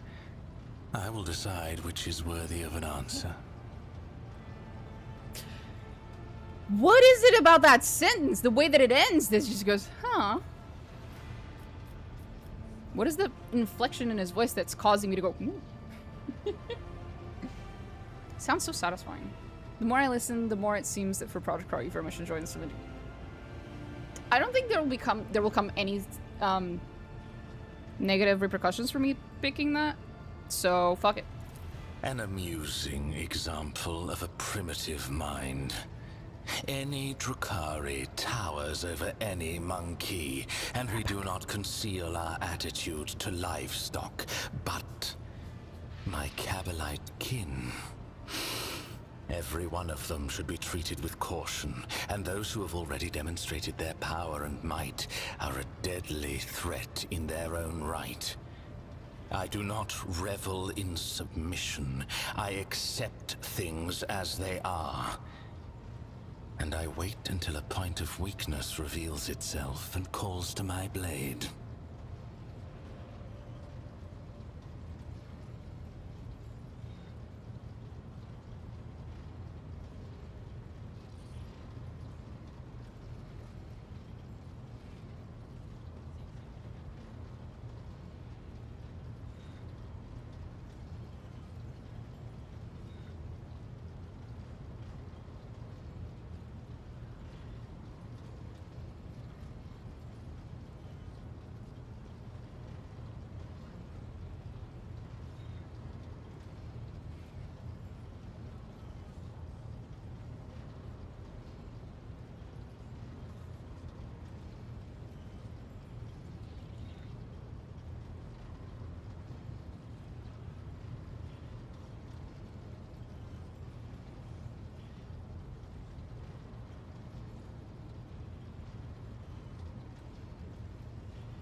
Yogan is the only one who can stand so close to Comorragh and totally not give a fuck.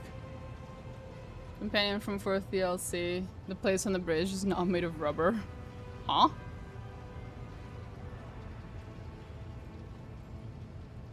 I didn't understand.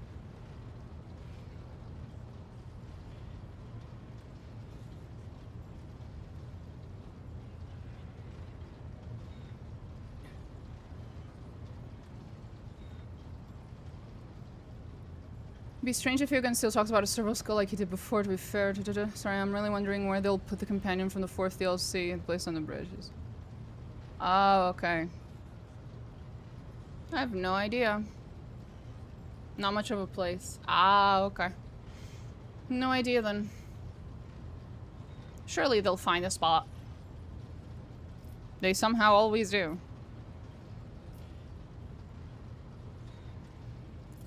Are you sure? No. Then go. Bye.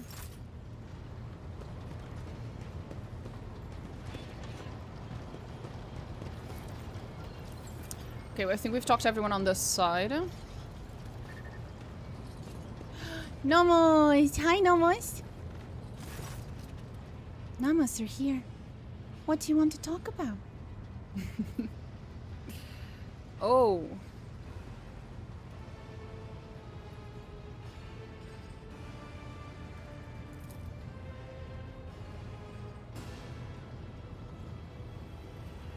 Nothing. This isn't new.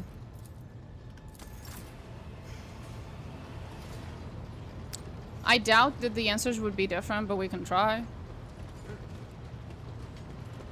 Rogue trader. But can anyone truly know the essence of another person? For a veil of words of the Omnissiah's Really? My dearest colleague states that Magos and No, he's still and talking I to Nuncius once normally. passed Told each you. other in service, as has mine. Questions can reveal more about the asker. My dearest colleague is incredibly He is my dearest colleague and indispensable. We have shared a Nuncius says that he will leave a channel for it. I find. See? They didn't think that far. Anyway, Vetka.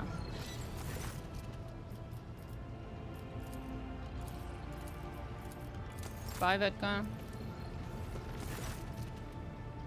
Give me the news.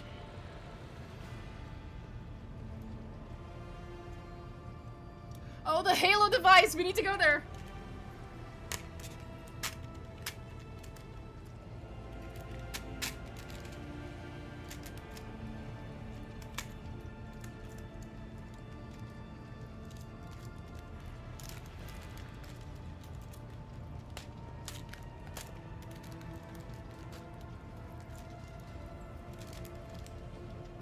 I love the Halo device thing.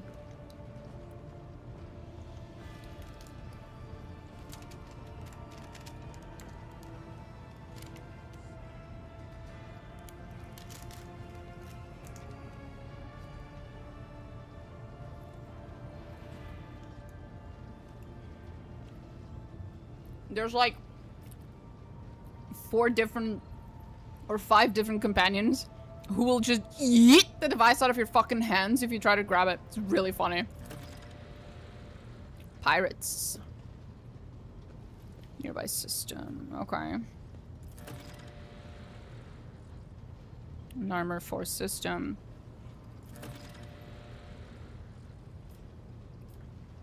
Echoes of alarming messages. Some currents have gone missing. Okay.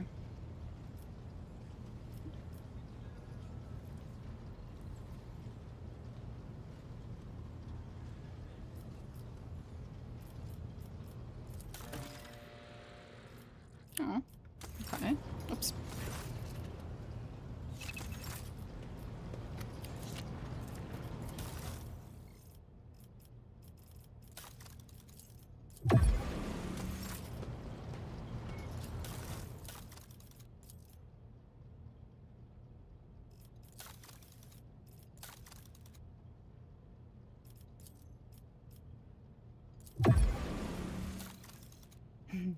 Nice.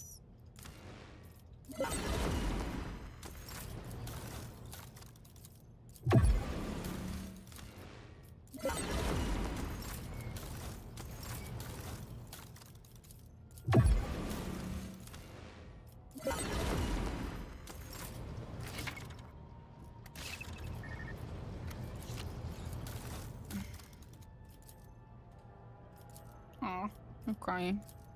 Sad. Comorragh is one of them because he didn't stop us from touching that plant in merchant stash. That plant.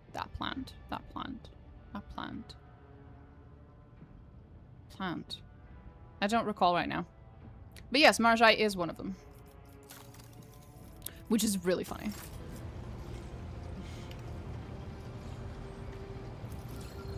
Ah, Costa, I'm guessing you don't have much to say either. No. Namas? Namas are here.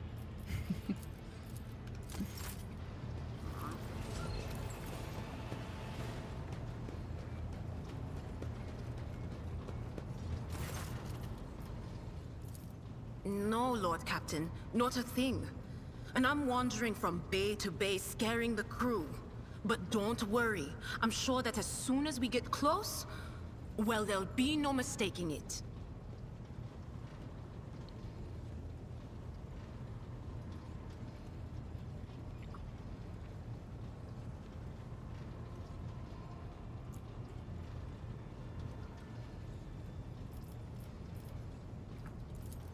Of course.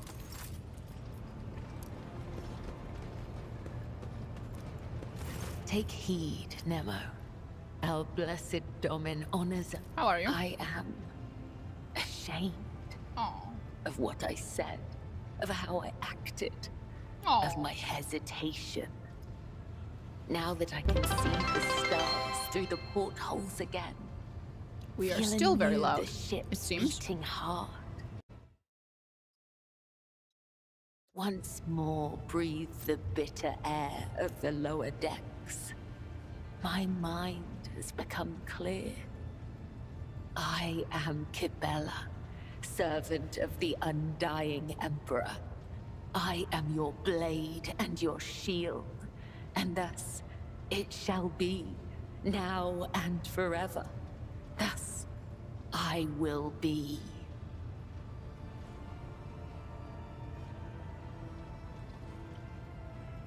I'm glad you're feeling better, I guess.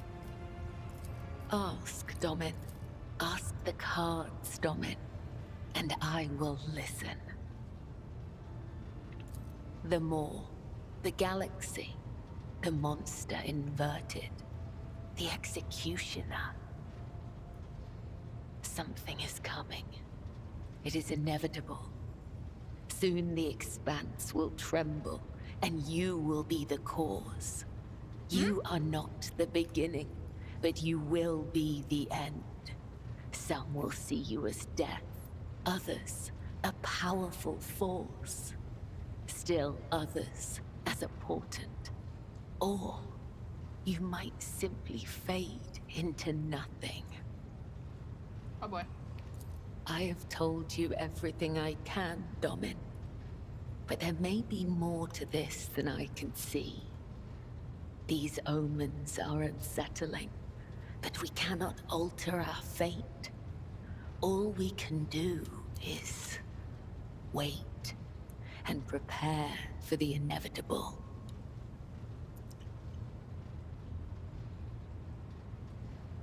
Can I interrupt something? I have no idea.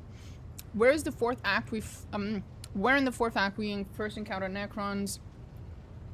Xenotech merchants kept all sorts of things there. Oh, that one! Heinrix destroys it, Comorragh just watches and waits for us to touch it. Yeah, he does that with quite a few things, actually. He does the same thing in the Heartless. He thinks it's fucking hilarious that we touch these things. Hi, Elliot. The Dark City released us from its thorny embrace. The wounds of the body will heal. But what about the wounds of the soul? I need to grab water, sorry. Comorragh fell, and its demise shattered the fragile lives of countless children of Osirian. Scattered across this part of the galaxy, hounded by the monkey, pursued by the Dark Cousins, imprisoned by the servants of She Who Thirsts.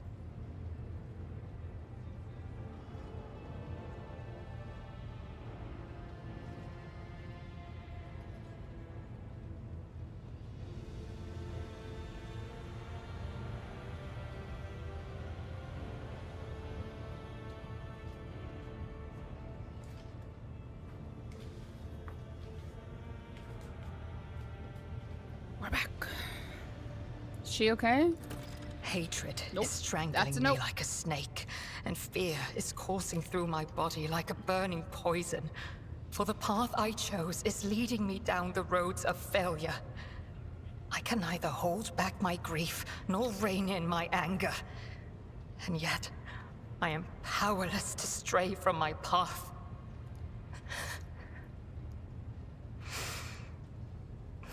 You okay, buddy? Pay no heed to my fleeting wrath, Alantark.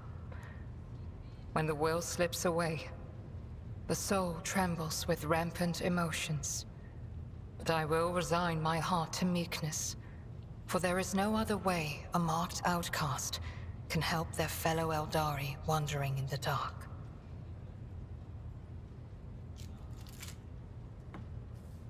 Okay, buddy. Are you alright? I found myself in the Dark City after following the twisted roads of truth and lies. And although the truth blossomed like an ugly bud and scratched my soul with its thorns, I did find the answers to my questions. Those who come back from the dark of the webway will never be the same. I figured. But it is we who change while the surrounding world remains imminent. This thought gives me strength. Okay.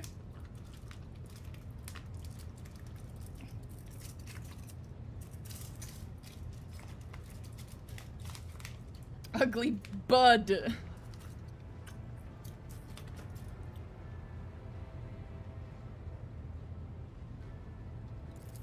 I have no need for your sympathy, Alantark.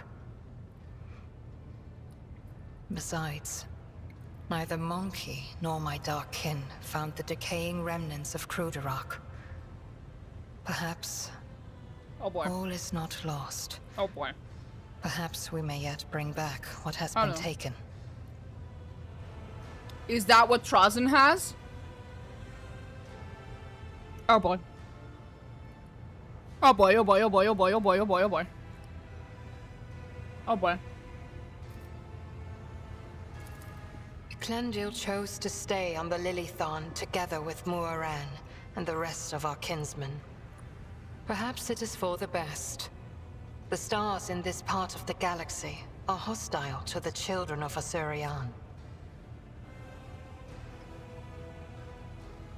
The word monkey has been read in like 3 different ways across 3 different games from 3 different publishers.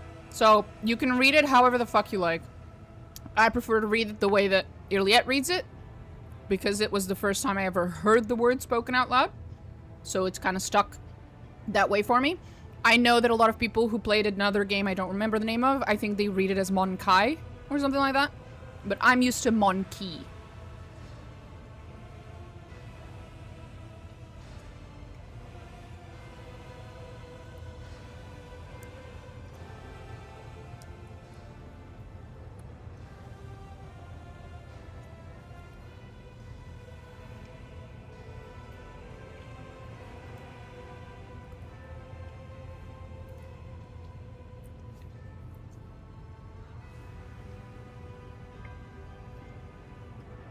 Did they not find the remains of the ship despite the fact that the Farsi show the way? My interpretation of what she's saying here is that... So, a craft world is still kind of like a world, right? It's not just a regular ship. It is an actual world. It's just a world that you can steer like a ship, kind of. So, I think that when it was destroyed, and then the Drukhari like showed up to like take some of the refugees and stuff, I don't think that the refugees were in the world, right? These were the people who had already who at the last minute kind of escaped in their own little smaller vessels, and were already, you know, halfway across God knows where when they got found by the Drukhari.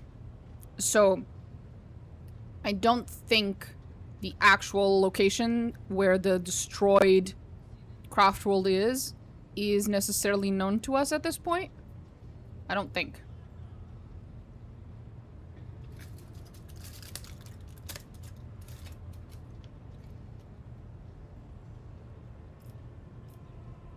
Nor the Drukhari. On the trail of a monkey called Caligos Winterscale. Even a worm may harm a wounded tiger by bringing infection into an open wound. And the wounds of my people have been bleeding ever since Comorragh's demise. The spirits of my kin need a poultice, a hope, not the executioner's sword already poised to fall.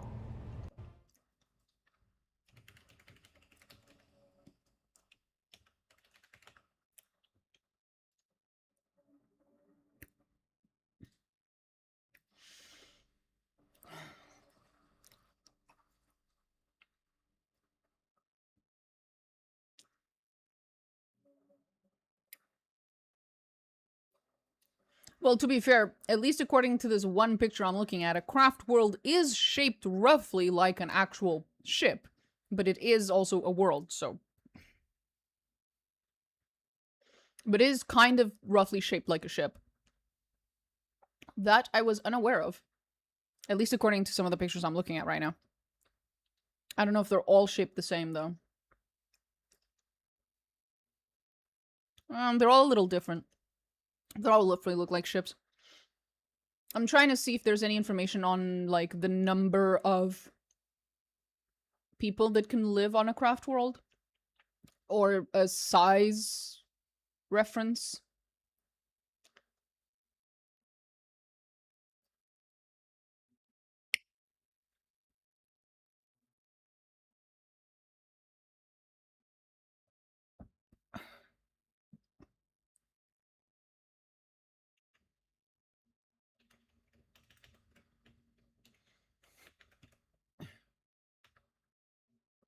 Because it does mention planetoid-sized.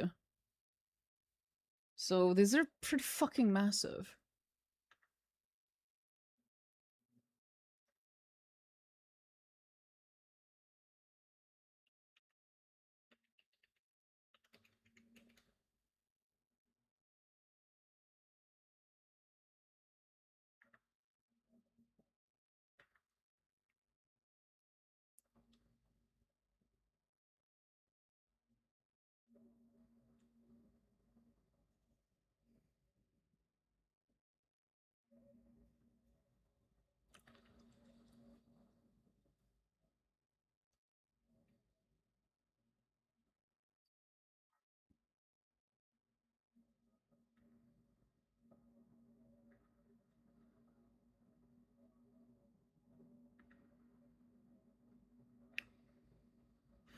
Can't find any numbers.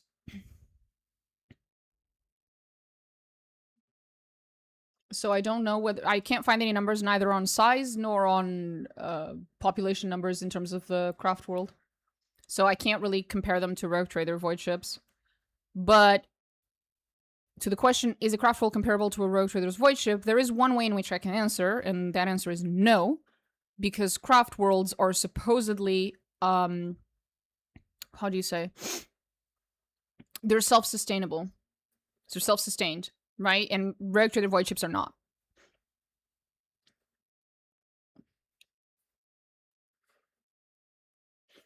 If I had to guess, I would say a craft world is probably bigger than a Rogue Trader's Void ship. Planetoid size, like Pluto, the surface of Pluto is even smaller than that of the area of Russia. It also means that craft worlds could hold up to 150 million. Yeah. That's why it's really hard for me to compare. Anyway. Oop.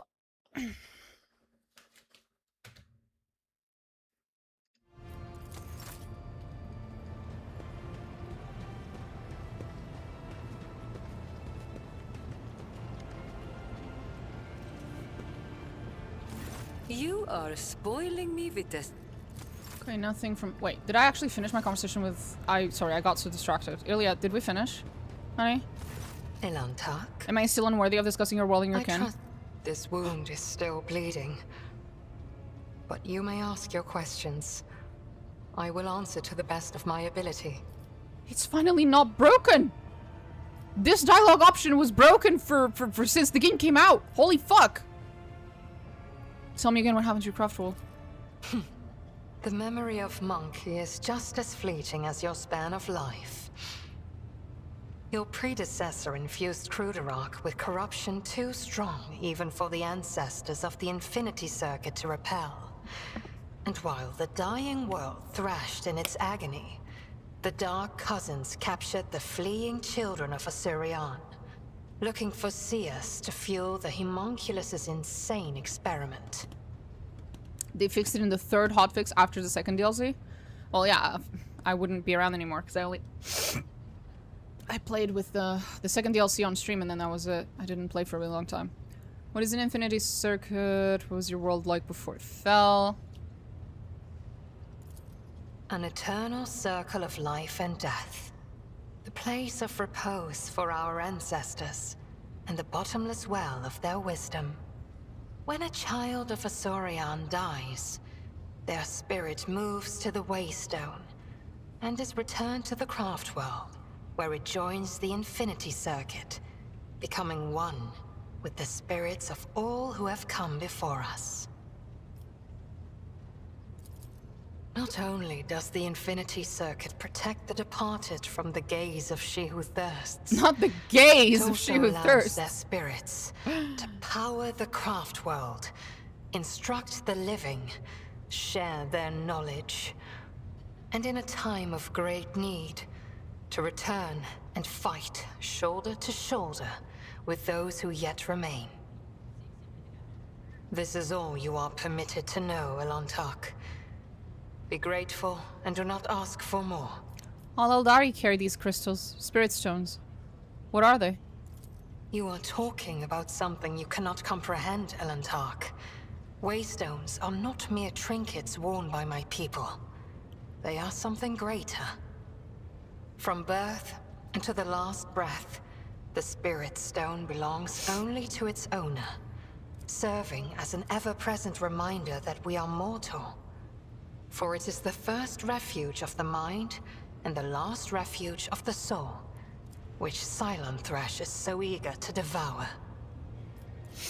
The souls of the children of Assyrian move into the stones after death, and then they become a part of the Infinity Circuit on a craft world, so they can serve their people even when the body is gone.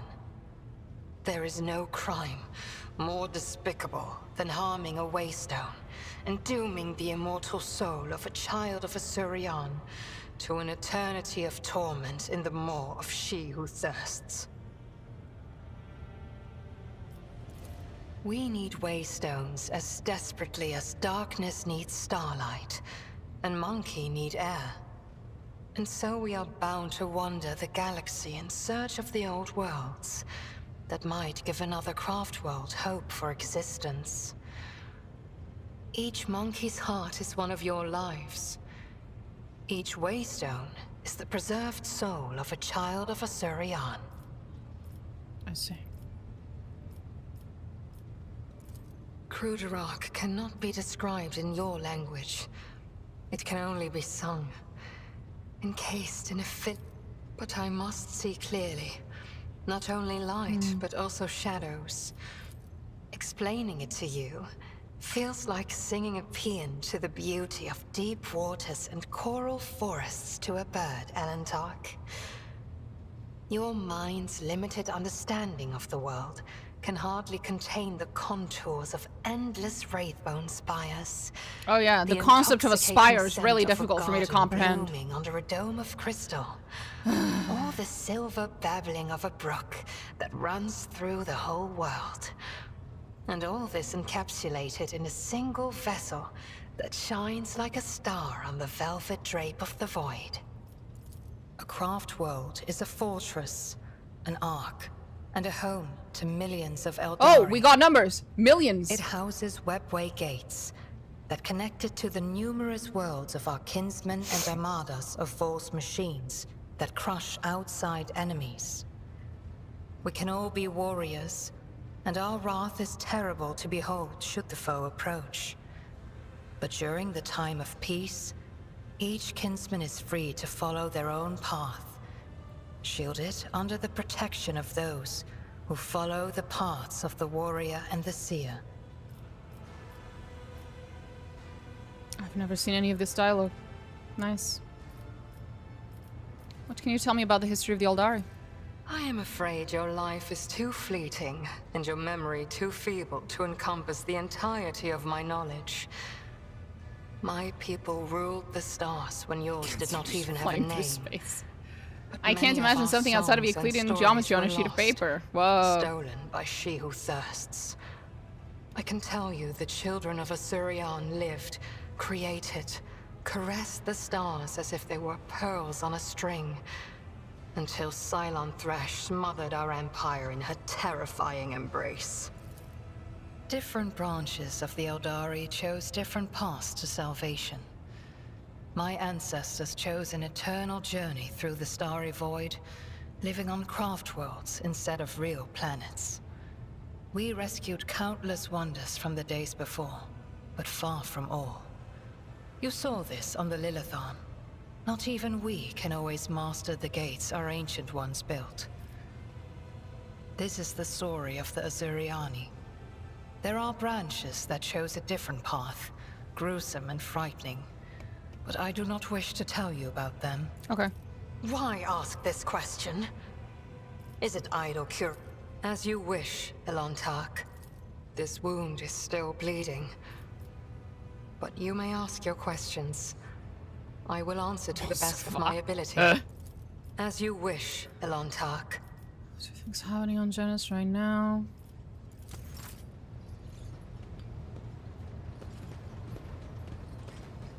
Take heed, Nemo. I'll bless. I'm here, Tom. Okay, Shmoosh. I just wanted to see if she had any new dialogue. All of my thoughts. Yeah, I know, honey. You're very adorable. Moving on. Pascal, Abel. The only son. You okay, buddy? The only scion knows all. Comorragh. You seem fine. Abel, you okay, buddy? Okay. Well, see ya.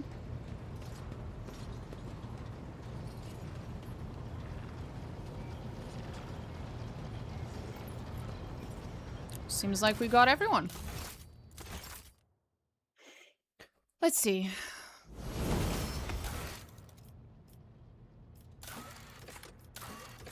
Oh god. Oh lord. Oh Jesus Christ.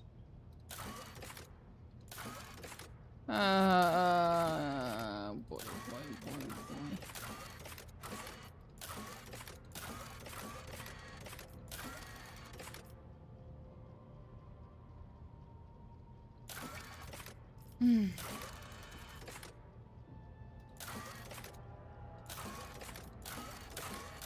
Jesus Christ. Right.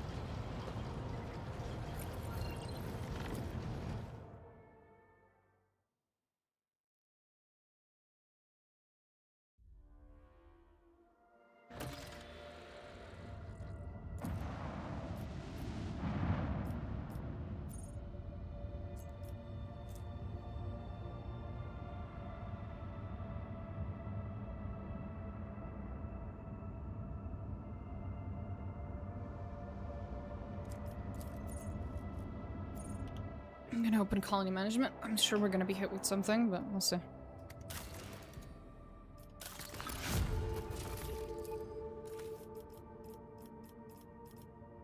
There it is.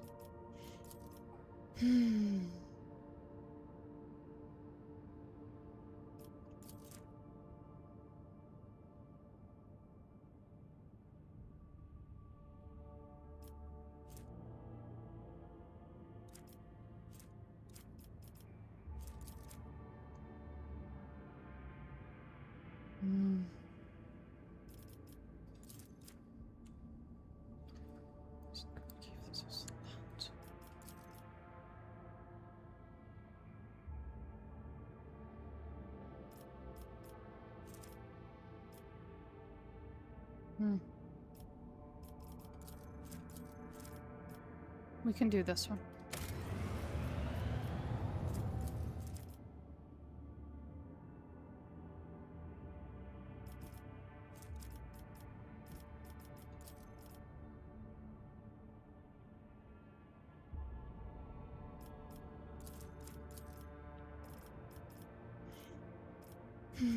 How long have you been in Act 4? I'm just curious. You've been to that one planet with Winter Scale? No, I haven't been there.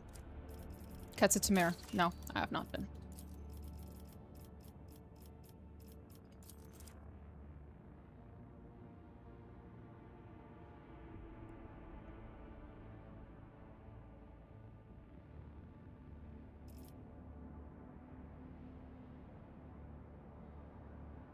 Sure, why not?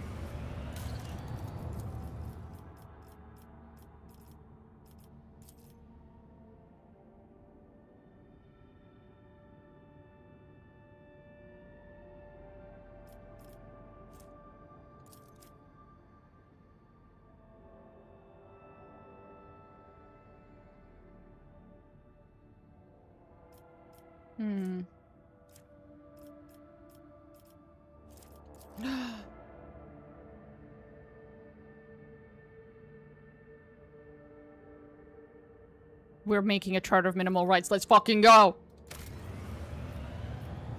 Create a huge coil out of our planet. It'll benefit no one and be a potential disaster. Sounds fucking awesome.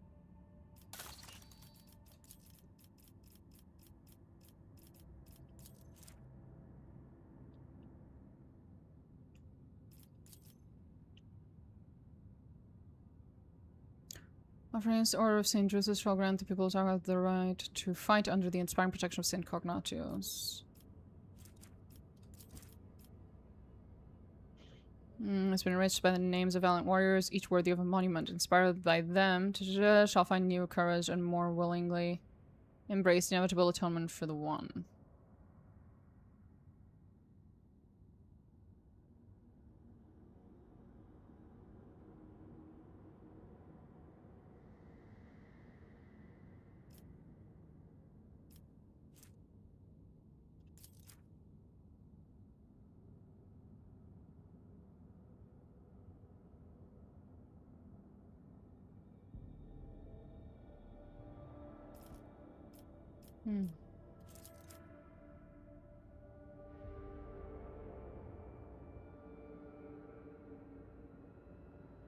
Okay.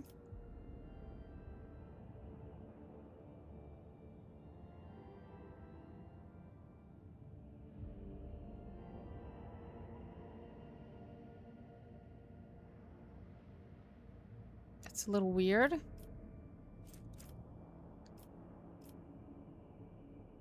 Sounds cool though. We should do that. The profit factor will increase by 2. See, Alex understands.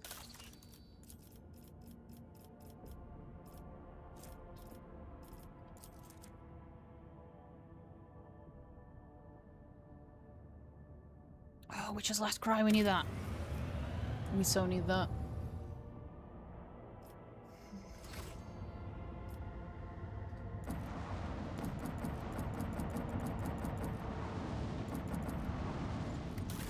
That was the last one, right?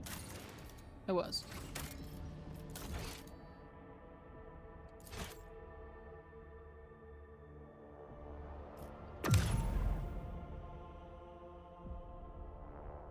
And now, we take a few jumps.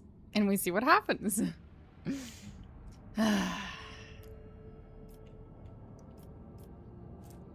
Ketsa, we're not going there.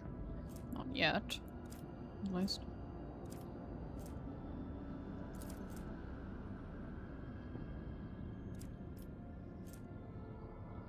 Oh, Vioruz is there.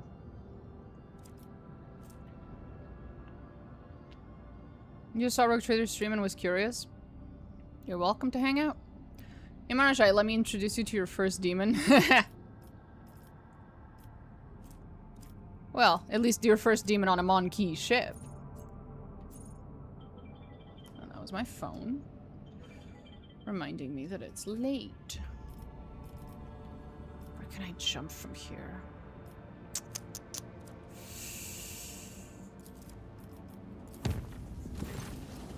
Lord Captain, an emergency at the officer's deck. Numerous victims, loss of communication. The voicemen report warp voices filling the compartments. But this is not a warp breach. This is the Xenos you took aboard at Janus. He has gone mad and went on a rampage. Aboard at Janus. Right. I have 2 fairly reliable witness accounts. According to one, the Xenos suddenly assaulted the crew members, gutting them seemingly at the random. The other claims that there are survivors who barricaded themselves in the adjacent compartments. The enforcers managed to isolate the raving Xenos in a dead end, but they have been unable to pacify him so far. What will your orders be? Dynamics books which mention the death cult. I immediately assumed it's some chaos shit because I met Kibby and Rogue Trader. And it was mentioned because the lady was cosplaying a death cult member. Cabela is not chaos shit though. Death cults are usually dogmatic.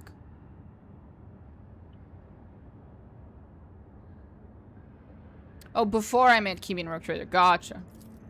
Such are the consequences of blah blah blah. I don't give a fuck. Why am I not surprised? There we go. Ellen talk. I know what the reason is behind Marajai's madness. Please, I must accompany you to the compartment. I will help you deal with the Dark One. Explain yourself. Yeah, he's going insane. I'm going to the officer's deck immediately.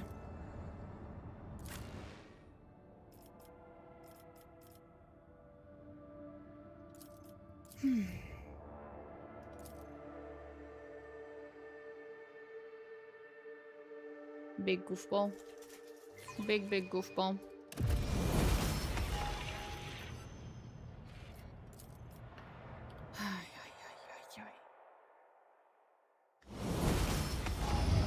I always keep my options open.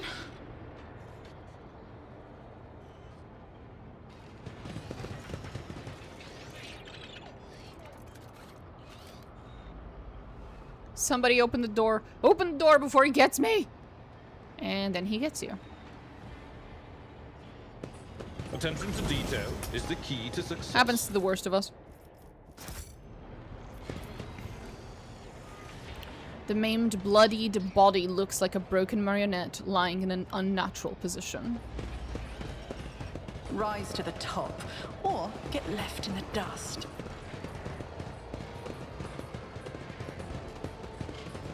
Nothing. Okay.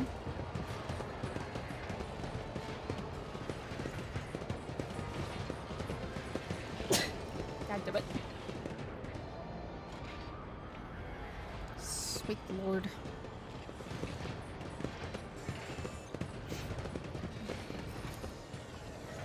The corpse is missing its eyes and its face is horribly mutilated. This scene can be bugged. It was for me at least. Let us not remember this one being bugged for me. Only you can deal with this spawn. Permission to report, your ladyship. It started a few watches after the translation. Associate of yours has been acting strangely given before that. It's as if they started hearing things. Yep. Sliced his own hand open. Yeah, he's trying to stop the... Yeah. He heard the call. Any of our kind who find themselves beyond the veil become tempting prey for Silent Thresh. New technology that protects the ship from her baleful influence cannot drown out the sound of her maddening voice. Can you see her?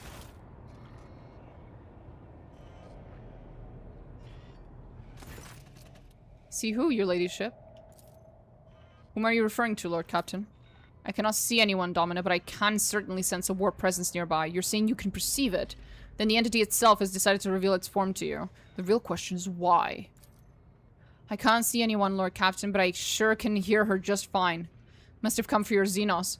Personally, maybe we shouldn't get in her way. Please? Glato hasn't spotted him. He's not even around. I can see his hair is bristling. I don't know what's going on, but we're prepared to attack an invisible target. Just relay its position to us. Where is Marashai now? Who? Oh, the Xenos! He's holed up in there. He corralled a number of crewmen in there like Groxus to a slaughterhouse. All we could hear were screams. Well, we couldn't save them, so we locked him in there so he couldn't crawl back out. Unless he finds a crack to squeeze through. I came to the stream because on my run the menu bugged. I couldn't open anything, including the exit, and Alt+4 and restarted to fix it. Prospect of having a rabid Xenos crawling inside our bulkheads makes my heart sink. No. We ought to drag him out. Then we either put him on a chain or we forgive my bluntness, Lord Captain, swat him down and forget he ever existed. Can y'all chill a bit? Who are the victims of this massacre? Anyone he found. I've heard enough. I'm heading inside.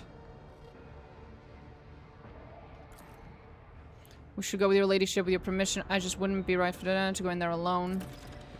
Keep your wits about you. Hey, buddy.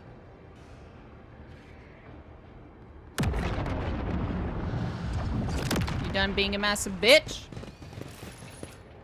Who is this? Is it the ruler of this vessel and the mistress of the lost child? Come closer. Let me get a good look at you.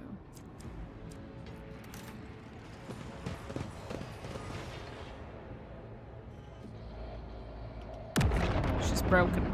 She's a little bug. I can hear the beating of his heart, the roaring blood in his veins, the pulsating fear in his black soul. I always have a better at searching. Girl. Look. No offense, but that's my boy. Only I get to annoy the crap out of him. Always. When the time comes for me to step into this world, he will be waiting for me. Okay. Chill, buddy. The Inquisition taught me many things. This is intriguing. We should deal with this. My ears are ringing. You know what? I don't care. Is there money to be I made? just don't care. And save.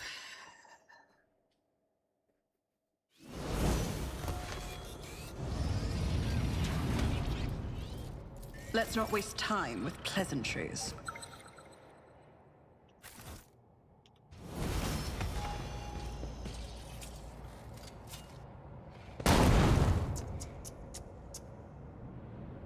Did you just at me? What the fuck, bro?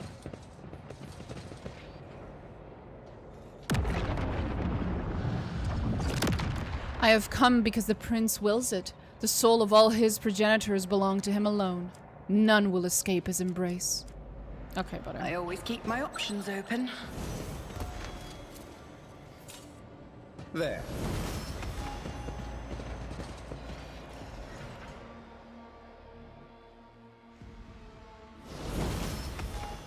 Which RPG system is Rogue Trader? RPG Rogue it's Rogue Trader. Rogue Trader was a TTRPG. It has its own system.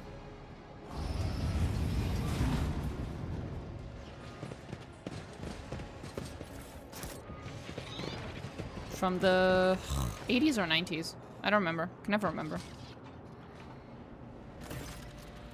Marajai jerks his head up when you appear. His already gaunt face is tightly wrapped in pale grey, parchment-like skin. His teeth are bared feverishly, and his dark eyes have turned into two pitch-black mirrors that could show your reflection clearly if you were to gaze into them. He opens his mouth, but instead of words, an unnatural rasping hiss comes out. If this creature ever possessed intelligence, there is no sign of it left. At last we meet, my poor child. Look at him, mortal. Look at how he yearns to return to the one who caresses his kind... whose caress his kind rejects so stubbornly. Come, my child, follow my voice, and my prince will grant you all the bliss and torment in this universe. This ends now. We're putting the rabbit beast down for good. Exclaims something in the Allari language. This is the repulsive process. Without waiting for Marjai's response, she turns to you.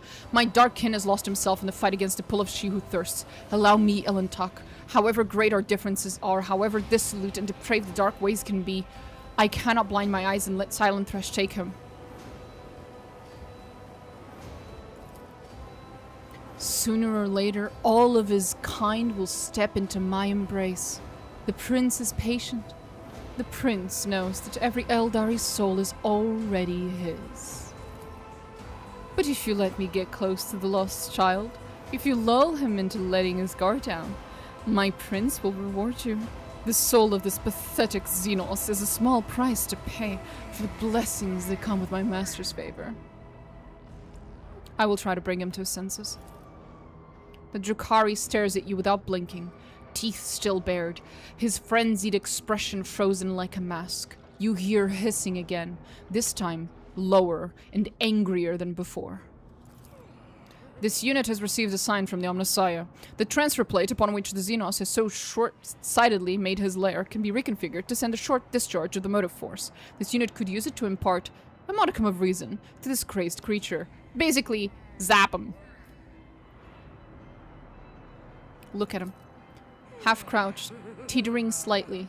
That is the only movement you can see. His body language shows he is ready to attack, as do the blood-stained blades he is holding.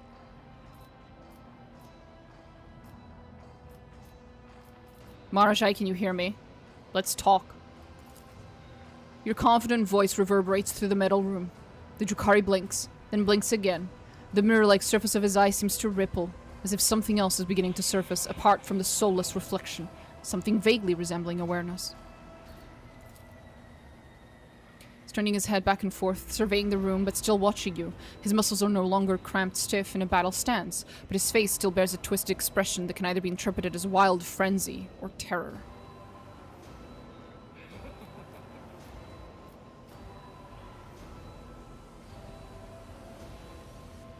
How many disjunctions did you survive in Comorragh, Marajai? The warp is powerless, as long as you refuse to let it take hold of you. Master yourself. Your words appear to have reached Marajai's mind.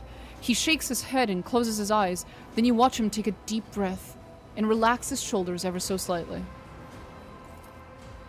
Why are you confusing and tricking the lost child? The end is decided. The end is inevitable. Look closely.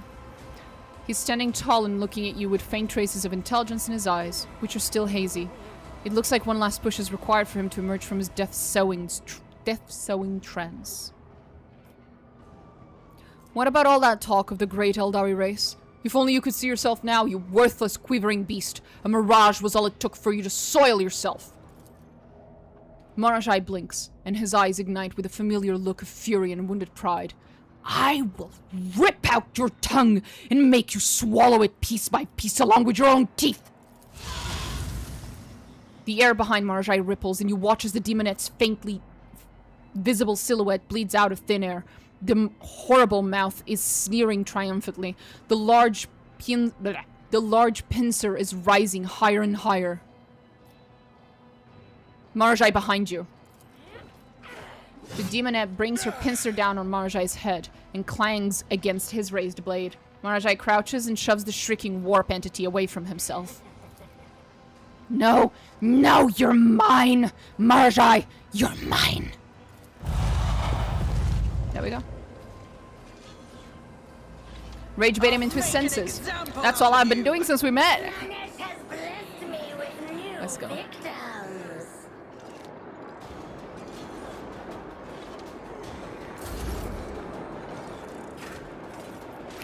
It's as good as done. I'm not sure how he's gonna react if I try to buff him when I don't control him, but we can try. Who if not me? See what happens. I'll see to it personally. I'll make it happen. Okay. Kneel before me, Tracy! Soul sings in ecstasy. I'll see to it personally. It's as good as done. My gut tells me it's a bad idea. I refuse. Yeah, I can't. There's only so much I can do when he's not technically in the party. My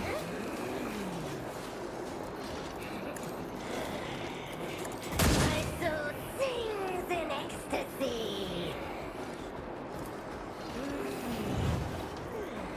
I'll see to it personally.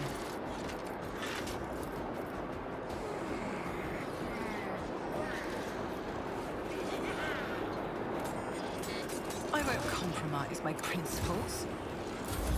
Embrace excess. Burn monotony. Into sensation.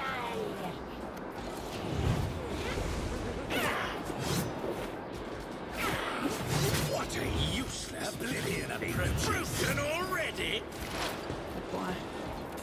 I understand your intent. This tedium is beneath me. I am not your Xenos pet monkey.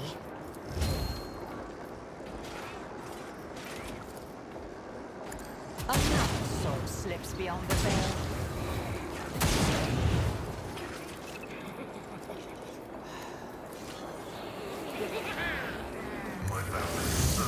I love how writing characters change in subsequent Alcat games, starting from pretty well adjusted but rather boring people in Kingmaker to a whole bunch of weirdos. I would argue Kingmaker, the writing was fairly standard. I think if I had to guess, perhaps they were still following the original formula of Pathfinder a little too closely, whereas afterwards they just started leaning into their own writing a bit more. If I had to guess, I don't know for sure.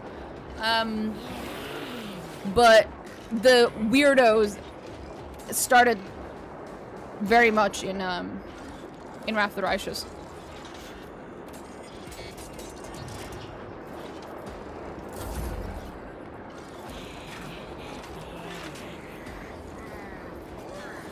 If it serves your cause.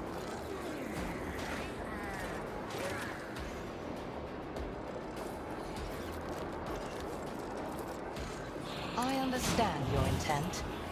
No weakness is hidden from my sight. Satisfied.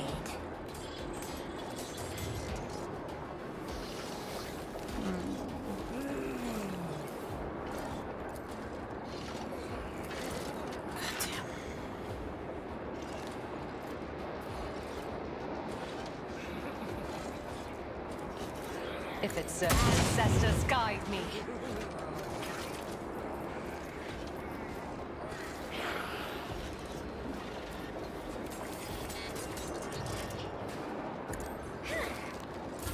Accept it. Embrace it. Bring it on.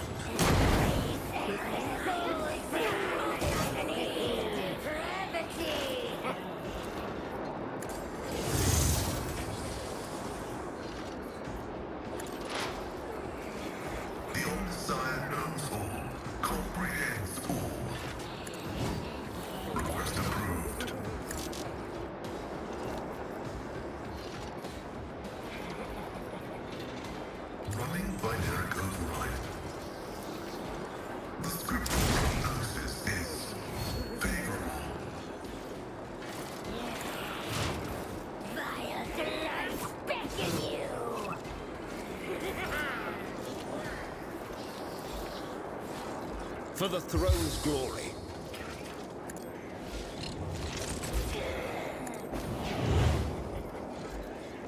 But of course, Lord Captain. Let's see to it. I won't object to it.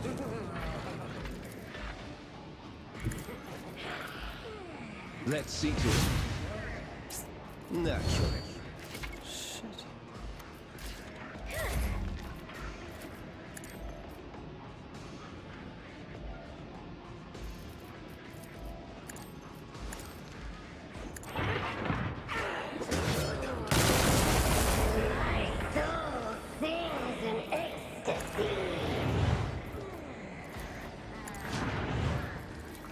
A valid argument. Brink of agony. If I must, if it serves your cause. This tedium is beneath me. My vow is to serve. My soul sings in ecstasy. That is an equation. Your life is a negligible variable.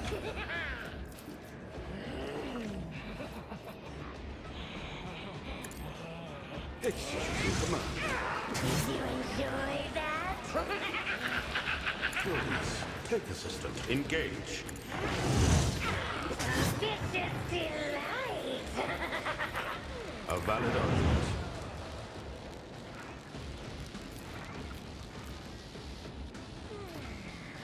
Executing command. Satisfied. Indeed.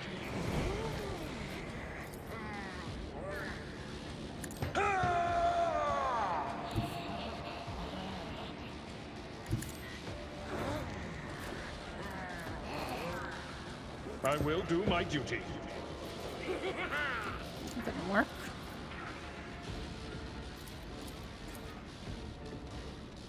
Victory is imminent.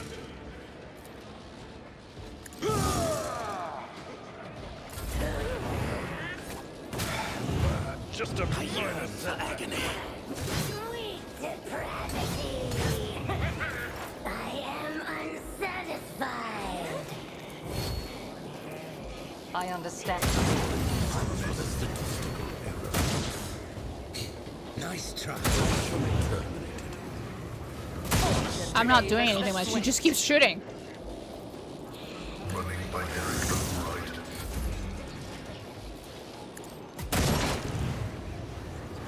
Nice try. Please don't shoot Marajai. I am. Stop shooting Marajai. Pay with your blood in the name of Kel Shakain. If I must, if it serves your cause. I am not your Xenos pet monkey. The Almighty venerates you, machine spirits.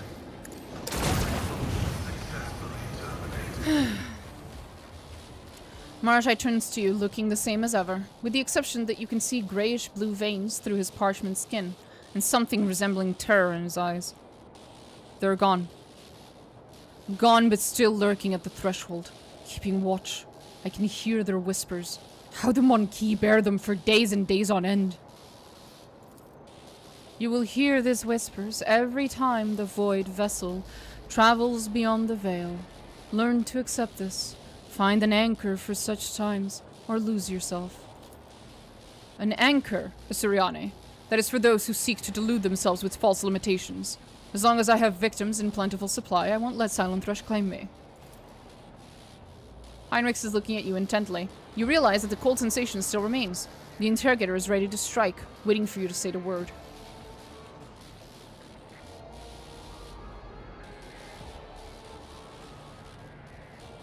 People talk about Marajai being a blender, but Iliad is a straight-up machine gun with the right build. Everyone in this fucking game with the correct build is OP as shit. I just happen to like Marajai, so I focus on him and I let him blend my enemies. Before we got Marajai, it was Iliad that I would put all my, like, focus on, and she would absolutely machine gun down everyone in the fucking enemy team. Marajai, are you sure you've gained your senses?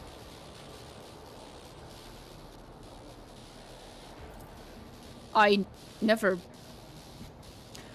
forgot myself for a moment. Nothing more. Your presence is causing me a great deal of grief, Xenos. Your kind step beyond the veil with nothing but your crude technologies and prayers to a deaf god, and you expect those such as I to rely on such paltry protection from the terrors of she who thirsts. Throne's sake, Lord Captain, why are you even listening to him? That their Xenos is worse than a wild beast. How can a ship that sails in the God Emperor's light allow one of his enemies to act like his master here? You know, buddy, I've killed people for less.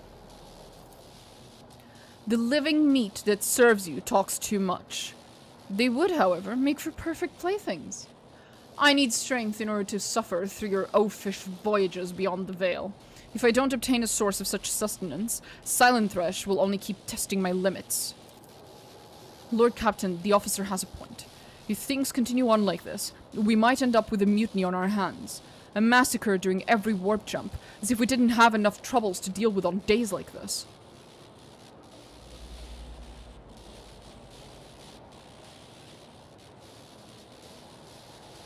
I shall grant you hunting grounds, Marajai. A bay on the lower decks, you can do whatever your heart desires down there, but you are not to leave its bounds during warp jumps. Deaf God, Marajai dear, try to pray once at least your old ones. It's very relaxing.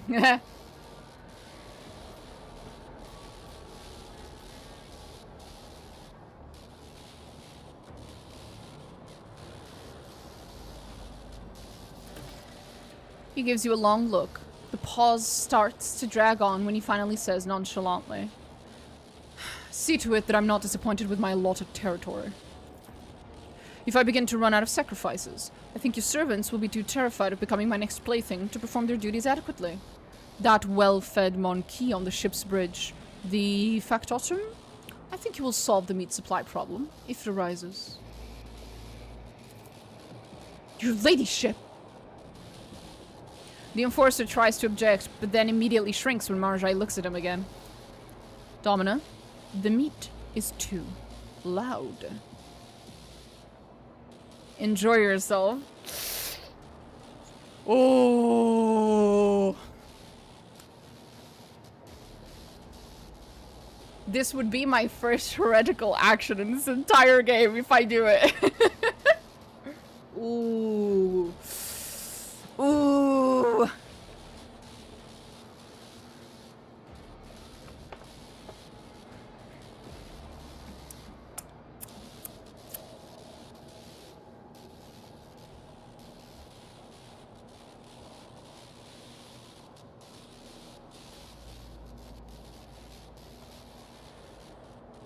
Is it a terrible idea?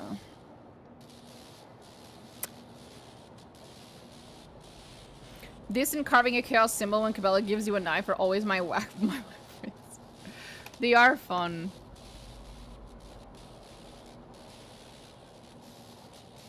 Fuck it. We're good. What is it people always say in my stream? I get a little bit of heresy as a trait. Here's my trait. It's just 5 points. It's just 5 points. Weak points. I figured.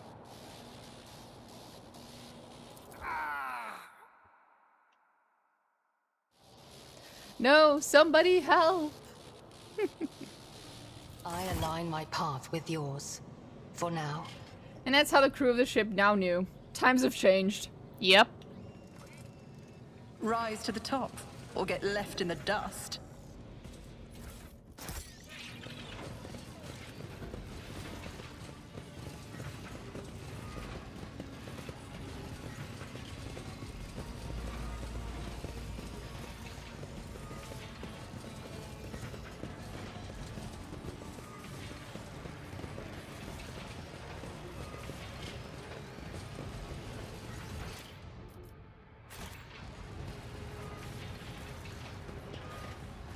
Keep your wits about you.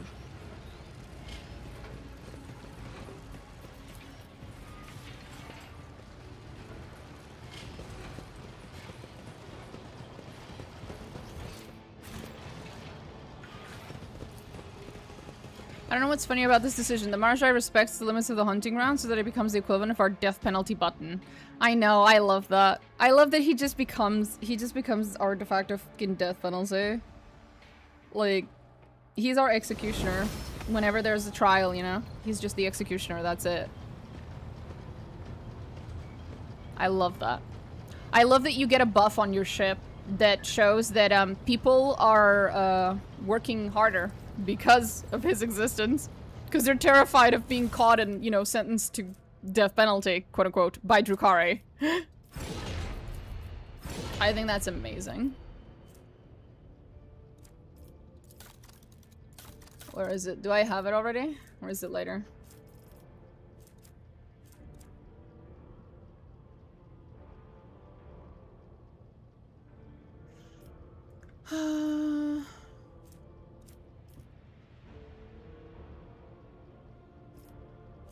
Might not be here. It might also just be later, like I said. He takes Jocasta's work away from her? A little bit, yeah. A little bit.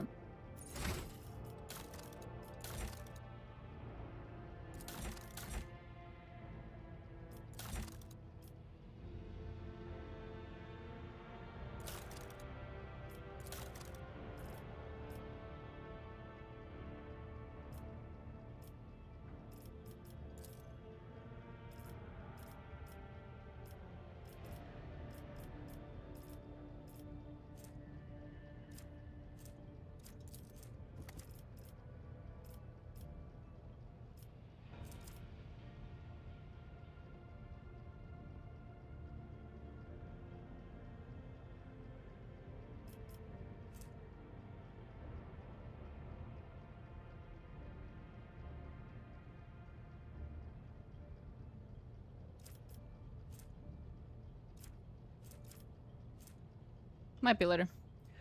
It's like keeping a spider inside your room to deal with annoying flies. Kind of like that, yeah. In a really, really fucked up way. Yeah, kind of like that.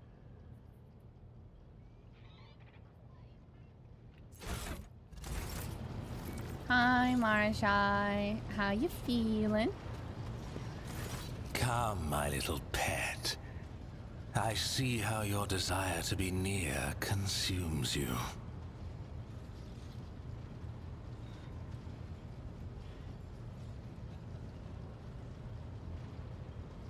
I forgot. I forgot that was now. I forgot that was gonna run now. I forgot. I forgot. I forgot.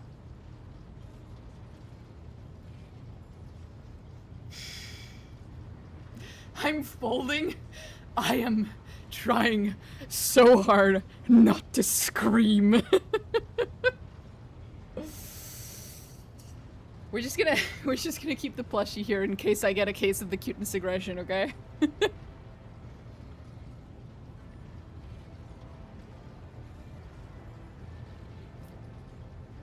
So anyway, after what happened on the officer's bridge, how are you coping with the warp crossings? You granted me territory. Not the kind I'm used to, but more than enough to keep me occupied while this tub cuts through the veil. Your crew know which sector of the ship belongs to me, and apparently they have designated it a dumping ground for rule breakers. It does not matter. Their screams all sound the same. Since the first time, I've been slowly acclimatizing to voyaging through the veil. Only Monkey could have conceived of such a suicidal method of galactic travel. He has a point. However, it is novel and exhilarating. At least now I know what I'm facing, and consequently, I will find a way to withstand it.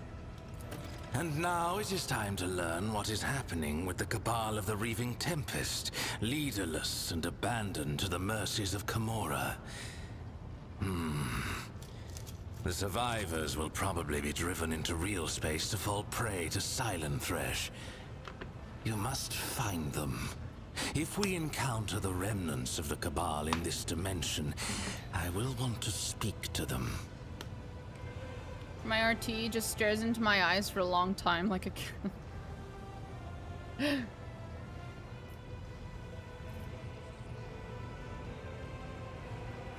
Now that I've gained a foothold in real space, I must find a way to win back my Cabal.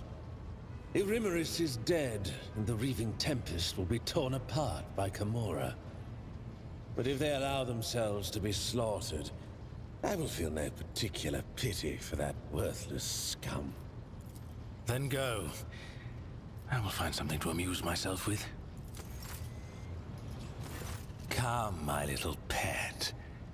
I see how your desire to be near consumes you.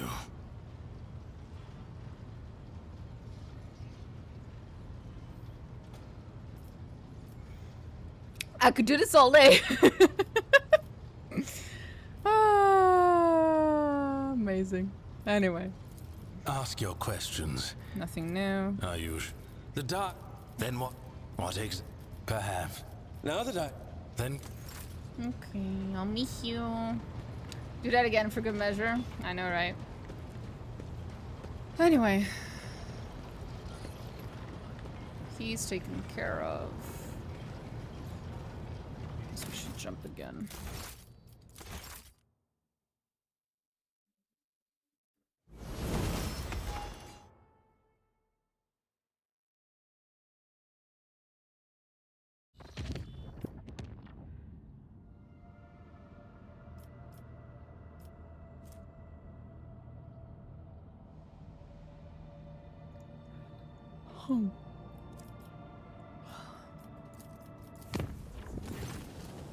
And now it's Mistress Cabela. It's chapter 4 after all, which means we're not allowed to take a single fucking jump without someone interrupting us.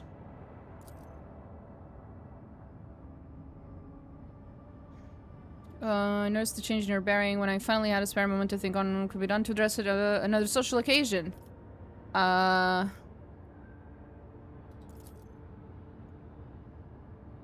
She herself suggested. Oh.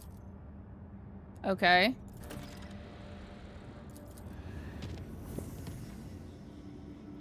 Okay.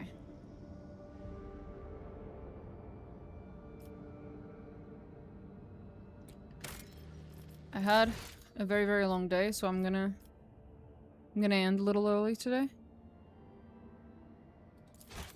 But we can take care of this tomorrow. Tomorrow we'll have a normal stream, hopefully. Rogue Trader Domina. Avalar, get me a servo skull with Marjai's voice recorded now! Yes. Chad, yes. I will see you guys tomorrow.